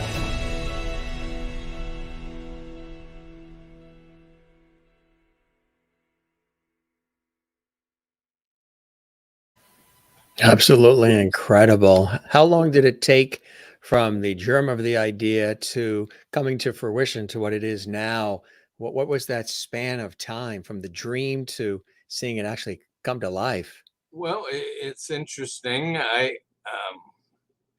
The dream started in 2018, I believe, between the chairman of the Bach Center, Joe Spalding, and Noel Paul Stuckey of Peter, Paul and Mary, who he had known for years. And so then Joe Spalding then reached out to people that he felt should be on the board of advisors. Noel recommended me, and I happily came on board, and other artists and business people who would help raise funds, etc. And we had a banquet, which was shown there, where we had a big banquet on the opening, and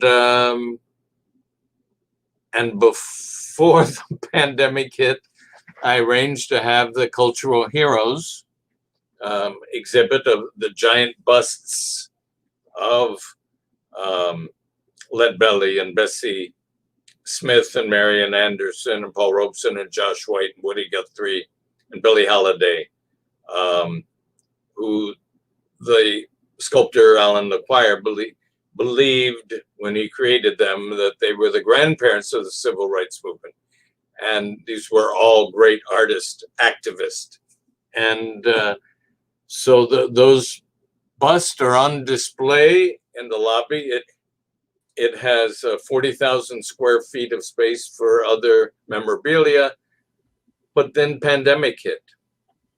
So we were in discussion of acquiring, the memorabilia from estates of famous deceased artists and living artists, and doing concerts, and it all was postponed for 2 years. And then this past Sunday, what day is today? Monday? Yeah. So yesterday morning up in Boston, we had our first board meeting since the pandemic. And the night before, they had a concert with Bob Dylan. And so we went to the concert, had a reception, and then had the board meeting. So we're now starting up again. So we were stopped right as it was building, but it's going. Happily, unlike every other Hall of Fame, we already have the building. Mm-hmm. We don't have to raise $50 million to build the building. So, once this crisis goes by, then we're going to start having concerts. We're going to start acquiring memorabilia from artists' estates that will tell the story from the past, and those next generation, the musical children of Josh White and Woody Guthrie and Bessie Smith, and to tell their stories. And but it's and one of the things early on at our first board meeting, I think we had 2 board meetings before it was closed down, the Bach Center, and I think you saw the beautiful theater space. Incredible, yeah. We decided to combine folk music, Americana music, which is a new musical form today, which it's kind of hard to explain, but maybe if you hear the dirt in your ears, as you said. Right. Exactly. And so it would be blues and folk and bluegrass before it became electrified. And that's all Americana. And then the roots, we want to make sure we get the very roots that formed folk and Americana and jazz and blues. Yeah. And so we covered a pretty large swath. And Boston, as I said, is a logical place. I'd been on the board for quite a few years to build a national folk music museum in New York City. our problem always was raising enough funds to buy a building. You get the building. Or buy a property in Manhattan. So expensive. Yes. So happily this has come together. And as we said in that short piece, George Wein was from Boston, and he started the Newport Folk Festival. There was a club called Club 47. There were Joan Baez and Tom Rush and the Jim Kweskin Jug Band and many others started. So it wasn't only in Greenwich Village or where the Kingston Trio had been in San Francisco. We have a mutual friend too, and I interviewed her for actually a television news segment. You mentioned Kingston Trio. Buffy Ford Stewart is a dear friend. Yes. Yeah, she's wonderful. She is wonderful, and I was a friend of her husband, John Stewart from the Kingston Trio, and he was a wonderful man, a wonderful artist, and died much too young. Daydream believer and so much more. Yeah, we did a whole, not for this show, but professional work at her beautiful home in Northern California. Just, he was a prolific painter as well, too. He was a wonderful painter. Yeah, just quite a guy. Speaking of Joan Baez, there she is with Diana Jones, right? Diana Jones, and Joan had recorded one of Diana's songs and gave a great, wrote a great piece about Diana, and so happily they got together. And and I should say, yes, before we did have one concert before the pandemic, and it was Joan's 80th birthday concert, and it was at the Box Center, and it was also honoring Betsy Siggins, who ran the Club 47 for so many years, and Betsy was the white-haired lady who spoke briefly in our Hall of Fame video. Mm-hmm. And so and I think I mentioned to you that you and Clinton. And actually, if you look behind me, that's Odetta, and or to the side of me, this is when she was honored at the White House with the National Medal of Arts and Humanities. And you're there with President Bill Clinton there. Yeah, great shot too. That's 1999. Yes. And how time flies. Really? Bill and I both look older. Oh my gosh. There's Randy Crawford. And Daniel Wolf and I, we found Randy at the age of 15 singing in a club on the west side in Cincinnati. Wow. It sounded like Aretha Franklin. We couldn't believe such a huge voice was coming out of this 15-year-old girl. Yeah. And we became close with their family, and they entrusted us to take Randy to Europe. And my dear friend from college in France, Candy Young, became her big sister and chaperone, and they stayed together while she was touring Europe. And she went on to become, a lot of people in America aren't that aware of her, except for the hit she had, Street Life. Mm-hmm. And back in late 70s, early 80s. But overseas, during the 1980s, she was Warner Brothers' biggest selling record artist, bigger than any of the rock stars. Wow. In Japan, she was their biggest selling artist. So she was internationally a huge artist. And where just by the very special voice that she created for her songs and music, her unique talent, they embrace that, where you don't have to be 20 years old, 100 pounds, and dancing disco music, and so, which was required in America at that time of a young artist. And so Randy is retired now in Los Angeles, and but what a great lady. And every time I've been out there, we would always get together. I'm still like her big brother. Yeah. Ruby D. This was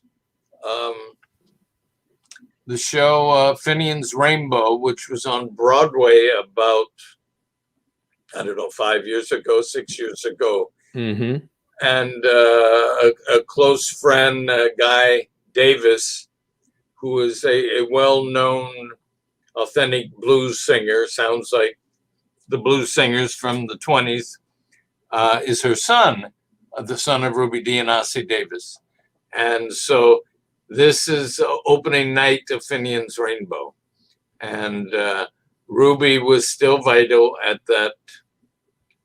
I'm just trying, I forget what year it was, but I guess it was 5, 6, 7 years before she passed. And she was vital and looks youthful here. If she didn't have the gray hair, you'd think she was 45 years old. Absolutely. Yes. And a great. You know who else is like that? Rita Moreno. Yeah. She's like that too. Isn't that amazing? Yeah. And Ruby was a great, great lady. She and Odetta were very close friends also. Mm. Eddie Okay. Barclay. So this was when I was working in Saint-Tropez, France, and brought Freddie Meyer and Randy Crawford and Jeannie Bennett and different artists over there. And there's Freddie Meyer with Eddie Barclay, who was the dean of all Barclay Records was the most important record label in France and many other countries. Johnny Holiday, the blonde-haired guy who was the Elvis Presley of France. And to the right in a black wig is Bridget Bardot. And Freddie, amazing story. He was born with 1 foot off the side of his thigh. And at 3 years old, they cut the foot off to form a stump so he could then wear an artificial leg. And luckily lived in Dayton, Ohio, where they had the manufacturing plant for artificial limbs, and he became their poster boy. And so they would show him riding the bicycle or playing baseball. And he was in from high school, a band that became very popular in Ohio and called Ivan and the Sabres. And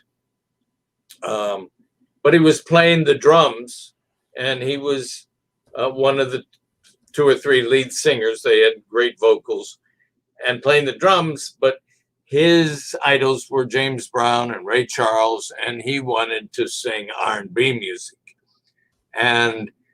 But at that time, an artificial limb just meant you had a hinge on the knee. So you'd kick it out, you'd have to kick it back. And so he really couldn't dance like James Brown at the time. So he went to the engineers at the plant and he said, guys, I want to dance like James Brown and do a James Brown show.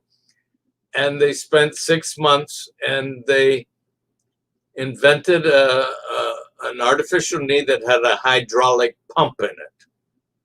And because this kid wanted to dance like James Brown, that's the type of leg everybody in the world now uses. That's amazing. And so he then formed a band called Salvation in His Army and took them to Europe. And Bridget Bardot was wowed by Freddie, and Eddie Barclay was. And he never came back. I would go visit him often over there. And but because of what happens is when you have an artificial leg and you would be dancing like he would and pounding on the floor doing James Brown songs,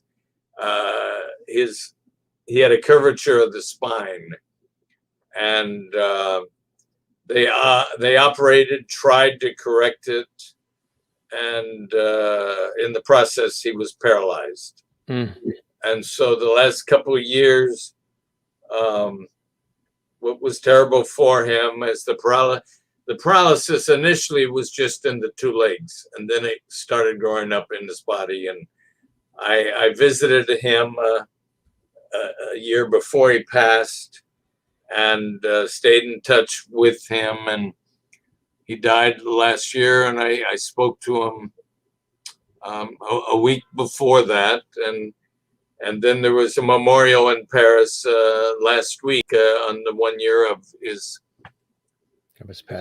passing. But he was one of my closest friends in life, and very, very special, and a unique individual who overcame so much and became a star. And became a star. What an inspiring tribute, just in the way you're describing it there. Really something quite special. Here's another great shot too. We saw that earlier. There's with Peter Yarrow. That's a great one. David Amram on the left. I just 3 weeks ago, David and Amram and I were in Germany, and his story. He was, what happened during the Korean War.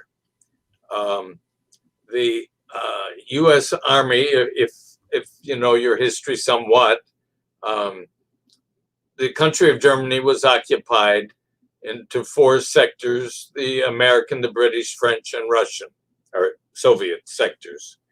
And the American sector, they couldn't compete with the European great classical orchestras. And they said, we want to form a classical orchestra as good as the great orchestras over here. And so what they did is all the great classical musicians who weren't married and under a certain age, not old, young, who weren't married, they raided them, drafted them into the army, and brought them to Germany. David had joined the National Symphony Orchestra in Washington at the age of 20. And so he was playing with the symphony orchestra while at night he was hanging with Charlie Parker and Dizzy Gillespie. Wow. They brought him over there, and after his tour of duty, or even while he was there, whenever he could get to Frankfurt, there was a legendary jazz club that had been there for decades, except for Hitler's term. And he would go there and play with all of the future jazz giants in Germany and Europe. And when he mustered out of the army, he stayed in Frankfurt for 6 months just to play at this club. And because he had been a soldier, he was asked by the Armed Forces Radio Network if he would do a radio concert. And so he took, his musician buddies who he'd been playing with, all who became future stars over there. And they did a radio concert, and then the acetate was lost for 67 years. And David's son, Adam, who is a great musician himself, just put a lookout for years trying to find it, and someone came up with it. He got a fairly decent copy, and today they can restore old recordings that are full of noise and scratches. And so it was lost for 67 years. We went over to Germany. We released that album and another. In 2013, he did a concert in Germany, recorded that. So it was David Amram live in Germany, 1954 to 2013. And we released the album there a couple of weeks. The U.S. Embassy helped us. And while we were in Frankfurt, we had 3 television interviews, 3 radio interviews, press interviews. We're taken out to Wiesbaden, where Armed Forces Radio Network is now. And that jazz club where he played 67, 68, 69, 70 years ago is still there. And he went back and gave a concert at the Jazz Keller, the first time in 67 years. And the place was jam-packed. It was sold out, and he, at the end of the concert, had a long cheering standing ovation for this 91 year young teenager. I would say. Incredible. And Amazing. he was so excited. Really And, amazing. so that was just a couple of weeks ago. But David is a unique person. And people say, well, why doesn't the common man know his name well? And I said, because he's too curious. If he had, everybody said he was going to be the heir to Leonard Bernstein, and Bernstein hired him as the first composer in residence of the New York Philharmonic. But he wanted to continue playing with Dizzy Gillespie, and he wanted to go out to Hollywood and do films like Splendor in the Grass and Manchurian Candidate, and 25 Broadway plays, and first composer in residence of Shakespeare in the Park, and traveling with Jack Kerouac, and I mean, he was just, and writing books. Yeah. So he just has been so curious, but he's a polymath, speaks many languages. And he was singing rap music in the 1940s and still does today at his concerts, but he can sing it in any language. In any language. How he rhyme, I don't know how he rhymes and raps in English. Yes, But you're right. how he does What it, about German and the Italian. other language? Yes. It's a But he's- master talent for sure. Boy. At 91, he's writing new symphonies. He's playing more jazz gigs. He's writing his fourth memoir. We should all be so lucky. Oh, yeah. God bless him. Well, speaking of that, somebody who was around for a long time is here, and he just wanted to say that he enjoyed himself tonight. Mr. George Burns is here in the house. I love George Burns. The show. Did you ever come across him at all? I never met him. I would have loved to. And of course, as a kid, the show that he and Gracie had was one of my favorite shows. My family would sit and watch him. So I grew up with him. And talk about someone at 99 who was still working and doing his comedy. Absolutely. Yeah. Very, very special man. True legend. He said he enjoyed himself tonight, learned a lot, and you knocked it out of the park. And that came from God as well, because he played God in the movie. Of course. This was really fantastic. With the folk icon, John Denver. Yes, that's right. Greetings from Ontario, Canada. Dana is here, and Sherry Larson. This has been so interesting. I learned so much. Thank you for joining us and sharing all of the other artists you've worked with in your life as well. And that's Sherry in Kansas and Kansas, USA. Jane in Sweden. Thank you, Doug, for being with us tonight and telling us about these interesting stories and from all these past times as well. Merlin in Ontario, Canada. It's been very informative. Thank you, Doug, as well. Truly, really amazing. You must, you work very hard, but you must pinch yourself too when you look back at some of it, over the years and all the experiences.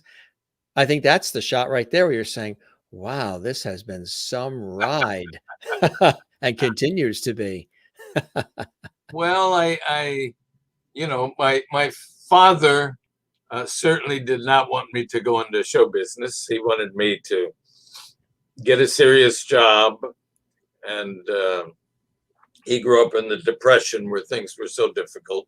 Yeah. But my mother had wanted to be a singer and an actress, and but could never try out because she had to, get work right out of high school.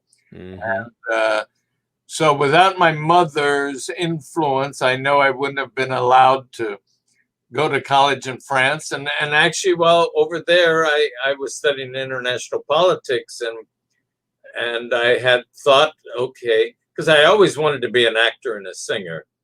But while I was there and really became serious about European history and world history, and I had decided I wanted to be a foreign war correspondent. Oh, you did? And I was planning to do that I had in San Tropez, I had become friends with Errol Flynn's son, and who was even more beautiful than his dad, if you could believe that.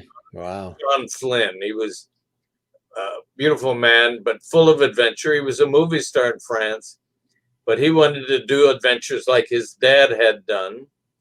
And he had been a film correspondent in the Belgium Congo during their civil war. And so he and the guy he had been in with the Belgian Congo, they had also been in the Middle East in the 67 war. And they wanted to go back to Vietnam, Laos, Cambodia, that area, and film what was going on in the war. And so they went over there and they got 2 Harley motorcycles, and they would go through the jungle following the American troops as they're going in to capture a town. And one of those towns, they stayed too long after the American troops left, and no one has ever heard from them since. And but the sense of adventure he had, I think, influenced me. And then living in San Tropez, where every movie star in the world except George Burns came, and you kind of get addicted to that exciting lifestyle, and being around Brigitte Bardot and stars from Hollywood and from Europe, like Romy Schneider and Alain Delon and Natalie Wood and so many others. And so I ended up not as a singer and actor, but on the other side of the stage. But still got my excitement in as the foreign war correspondent doing projects like Was it always a dream to have Walter Cronkite tossed to you out in the field? And now our CBS News war correspondent, Douglas Yeager, on the scene in Europe. Would that have been exciting? Yeah. That would have been. But your life has been and continues to be, and you influence us greatly through your art and your passion. And this was really fantastic. If people want to know more about Free to Rock, how can they learn more about that? Well, we have a website. If you would go to www.free2rockmovie, all one word, .com. So that's all one word, free2rockmovie.com. And you can learn about the film, how it was made, who was in it, who helped create it, past tours. I need to update it. It's updated now to, I think, to 2020. But Nick Binkley and I are talking about updating it so that we can have another tour made in 2022. Well, we'll look forward to that. We'll keep abreast of all the latest. Let's definitely stay in touch. I hope. Might I just add, you can order Free to Rock on Amazon.com too. Oh, so it is on Amazon too as well. Fantastic. That is terrific. Well, congratulations on everything. I know you're living your bliss, and really a lot of fun tonight. We covered a lot of ground. 2 hours and 20 minutes. Would you believe that? Oh my gosh, I'm sorry for taking so much of No, this is commonplace. We just let it roll. It's freestyle, conversational. Like I said, Dick Cavett, Johnny Carson with a modern twist, modern vibe, and we learn a lot of things. We're entertained. All the viewers commenting live during the show, all the great folks who will watch this later in our archives on our YouTube channel. It's really cool stuff. I hope the show met whatever expectations you had, Doug, and you enjoyed the time with me as much as I have with you.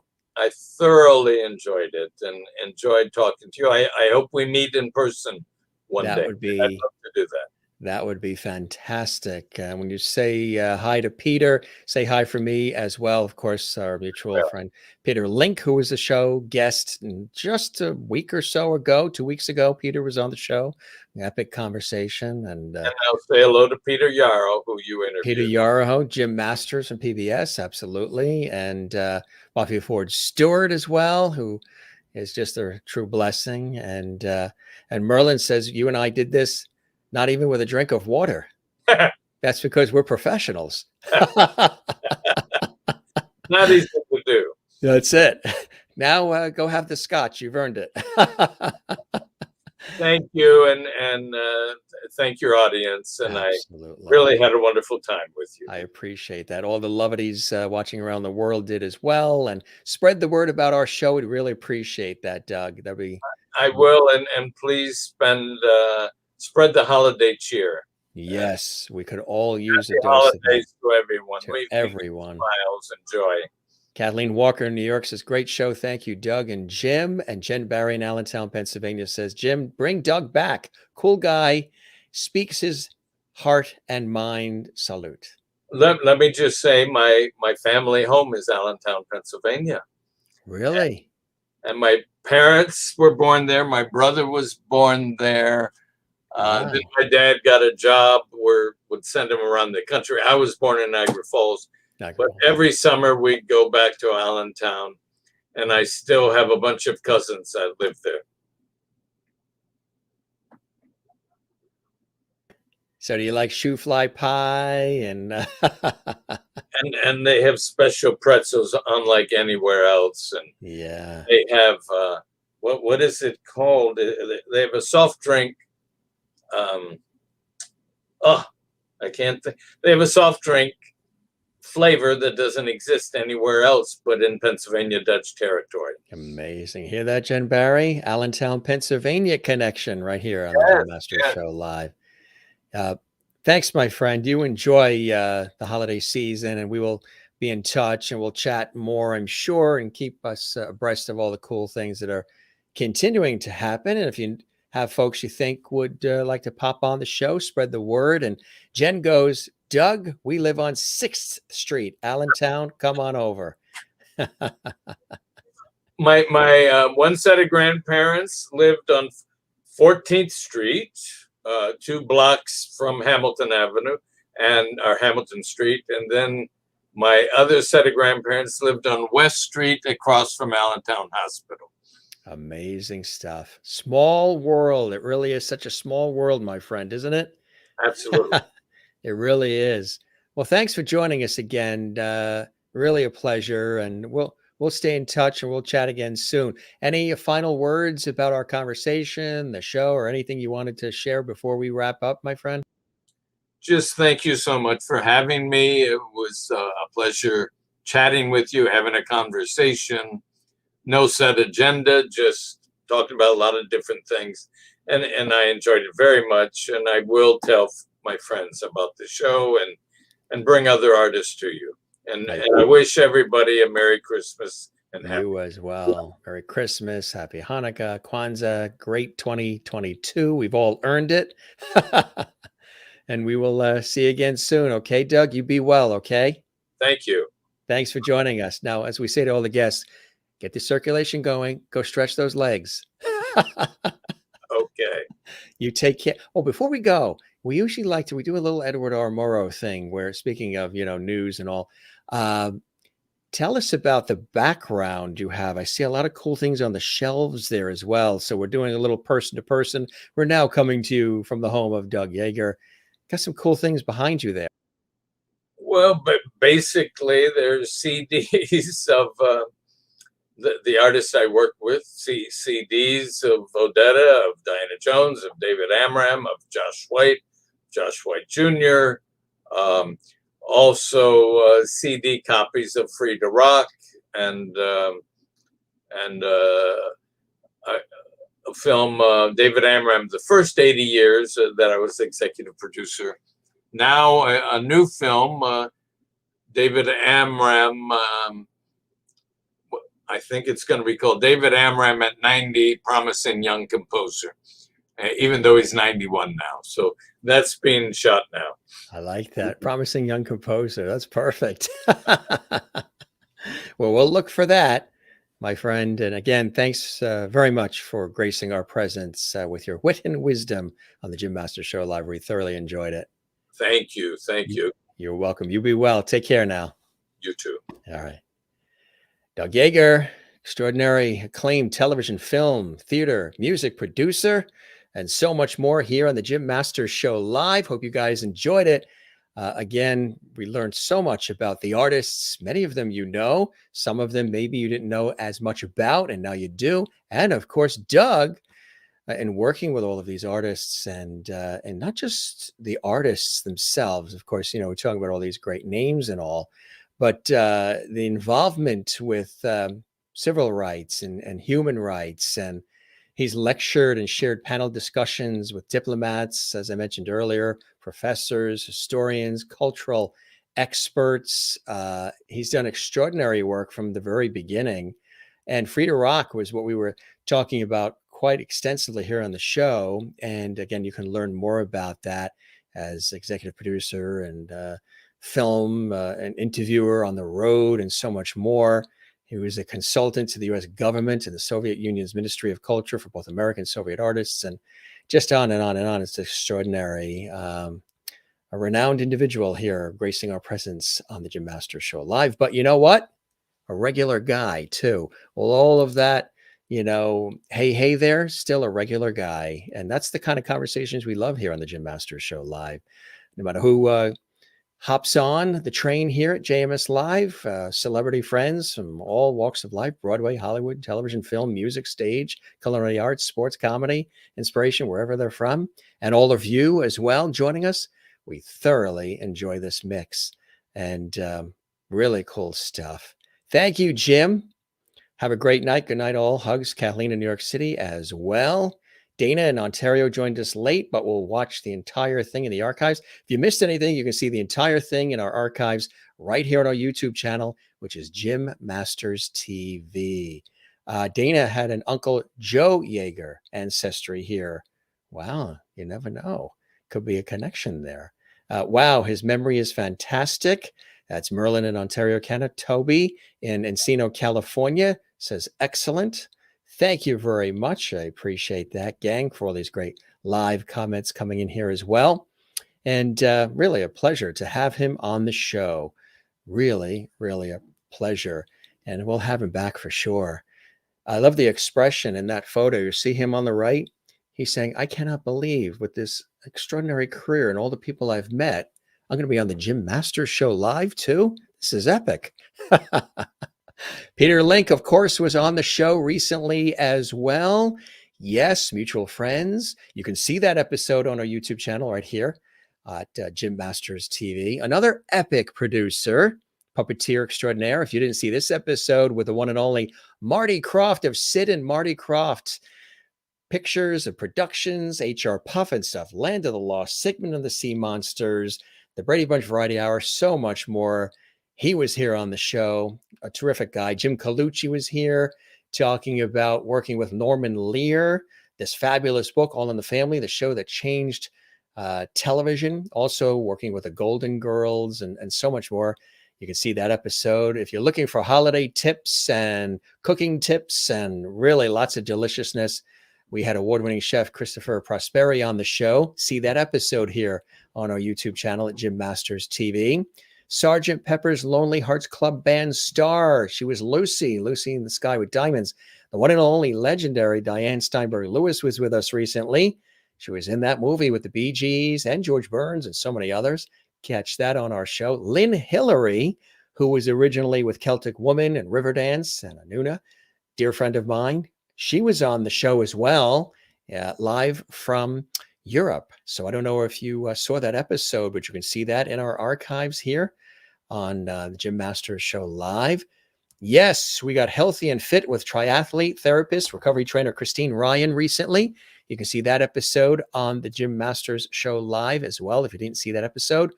Pavlo, who has a brand new PBS special live in Santorini, Greece. He was with me just recently. He's a dear friend. He was on our show once before. This was his return visit here on the Jim Masters Show Live. He also played live for us as well. If you didn't see that episode, just scroll back in our archives and you can see that episode as well. I do want to let you know tomorrow, for those that are watching live, we have America's Queen of Inspiration, Ambassador Sujay, joining us live. This is going to be an incredible episode, and that's going to be at 5 p.m. Eastern, 2 p.m. Pacific. That's 5 p.m. Eastern, 2 p.m. Pacific, live. For those of you joining us live, very special episode, a special time tomorrow. Again, for the live audience, those who are watching this later in the archives, you can see this episode and enjoy it.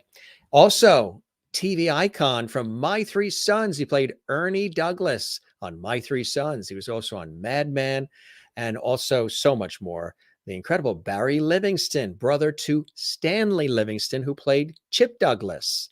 If you look at the screen and you see that boy right there, the bottom of your screen on the left with the glasses, that is Barry Livingston when he was on My Three Sons. And Don Grady and Stanley Livingston, Fred McMurray, of course, and William Frawley, who you remember as Fred Mertz, and I have Lucy in that photo as well. And Ernie, Barry Livingston is going to be here tomorrow, live from LA. That is at 8 p.m. Eastern, 5 p.m. Pacific. That's 8 p.m. Eastern, 5 p.m. Pacific. So it's a double Lovity day tomorrow, 5 p.m. Eastern, 2 p.m. Pacific. America's Queen of Inspiration, Ambassador Sujay, is going to be with us. She's incredible. She's worked with presidents. She's worked with the UN. I mean, she's worked with so many incredible people. She's also a doctor. She's going to be with us tomorrow, 5 p.m. Eastern and 2 p.m. Pacific. And then in the evening, double Lovity day, TV icon from My Three Sons and more, Barry Livingston is going to be with us as well. We also have coming up this week from Star Trek Voyager, Modern Love, and so much more. Ryan Spahn's going to be with us. He's all excited. Check our YouTube channel, Jim Masters TV, for the times and everything if you need to, just refresh your memory as far as when these are airing, if you're going to be joining us live. Otherwise, these will all be archived on our YouTube channel. He's with us this week as well. And live from Las Vegas, renowned Las Vegas entertainer, comedian, impressionist, actor, singer, Steven Sorrentino is going to be with us. He's also a cousin to Bruce Springsteen. Yeah. He's with us live on Friday night. That's going to be amazing. We have a lot of fun with him. He's been considered one of the greatest Elton John impressionists in the world. Yeah, he's an actor and singer himself. He's worked with the greats. He's going to be with us on Friday. That's going to be an amazing show live at 8 p.m. Eastern, 5 p.m. Pacific. So look forward to that. And again, if you haven't seen the episode with the Pointer Sisters, they were with us. Comedian Judy Tenuta was here. Linda Pearl, iconic TV and film actress and singer Linda Pearl was with us with a bonus surprise. Patrick Duffy was with us as well. Of course, from Dallas, Bobby Ewing on the legendary CBS series Dallas, and so much more. David Osmond of the Osmond family was here. He's the nephew of Donnie Marie and the son of Alan. Very poignant conversation we have with him there as well. Kelly Conway, daughter of legendary comedian Tim Conway, was here with her new book, My Dad's Funnier Than Your Dad, and so much more. And these are just some of the amazing guests who've been with us. I mean, there's like 550 more episodes you can binge watch right here on our YouTube channel. Help us grow, share the levity, tell everybody about our entertainment lifestyle talk show series, The Jim Masters Show Live, dedicated to entertaining, informing, educating, and inspiring, which we love to do here on the show. Gang, don't forget to smile. Don't forget to share the levity. Don't forget to find your Zen place. Mine, of course, loving family and friends, then the ocean, and my work in television, radio, stage, and film over the years. Spending time with all of you as well. Hope you guys had a wonderful Thanksgiving holiday. For those that are watching live who are celebrating Hanukkah, we say have a very happy Hanukkah. And of course, Christmas is coming as well. And again, tomorrow we've got some amazing guests. Just one more time here. See if we can scroll up and grab them. Ambassador Sujay is going to be with us, and we're really excited about that. That's at 5 p.m. Eastern, 2 p.m. Pacific. And then the one and only Barry Livingston from My Three Sons is going to be with us as well. Cool stuff. We love it. You guys are the best. Thanks for joining us. We really appreciate it when you guys are here. And this was a great night, as it always is. Spread the word about our show. We love that. We love that. Yes, the Peter Marks episode was fantastic. And that was really, really great. Peter, of course, a renowned astrologist, and intuitive. And Kathleen Walker was actually a special guest on that show. And he did an amazing reading, which I think was really something else. It was actually very touching and very moving. And if you didn't see that episode, world-renowned astrologist and intuitive Peter Marks was with us live for an extended episode, and that was really cool. And that just pretty much shows you that our show has really something for everybody, which I think is really, really cool. And we do entertainment, we do lifestyle, we do food segments, we do comedy, we do entertainment, we do deep conversations. We do it all. We do it all. Gang, we're going to wrap up. Thanks so much for joining us here. Good night, Jim and Lovelies. Thank you. Merlin in Canada. I've got an early day. I got to be up at 8 a.m. and it's now approaching almost 11 o'clock at night. So we're going to duck out of here. Every show is awesome. Thank you very much. From Kathleen in New York City. This was a very educational conversation. Thanks so much, Jim. Tight, loving hugs to everyone. Sweet be your dreams. You as well, Maureen in Arizona. Thanks for joining us as well as always, all. This was a deep dive for sure. I agree. This really was a deep dive. Amazing episode, huh? The legends, Aretha Franklin, Odetta, just so many names he's had an opportunity to work with and come across. Cool stuff. This is the Jim Masters Show live, and I am your host, Jim Masters. If this was your first time watching live or archived, we thank you very much for being with us. Spread the word about our show. If you haven't subscribed to our YouTube channel, we would love that. Jim Masters TV. Click the notification bell so you never miss any of the episodes. And also, while you're doing that, don't forget, if you really enjoyed this episode, once you've subscribed, if you haven't done it yet, we say thank you if you have. But we would love it if you do that. It really helps our show. Don't forget to give us a like. Click that like, thumbs up button that you see right there on our YouTube channel. And leave a comment on the YouTube channel as well. That really helps us big time here at the Jim Masters Show live. So we're going to duck out. Thanks for being with us, gang. You're the best. If you are not watching this live, you're watching this later, stay right here on our YouTube channel, Jim Masters TV. Another great episode is coming right up for all of you.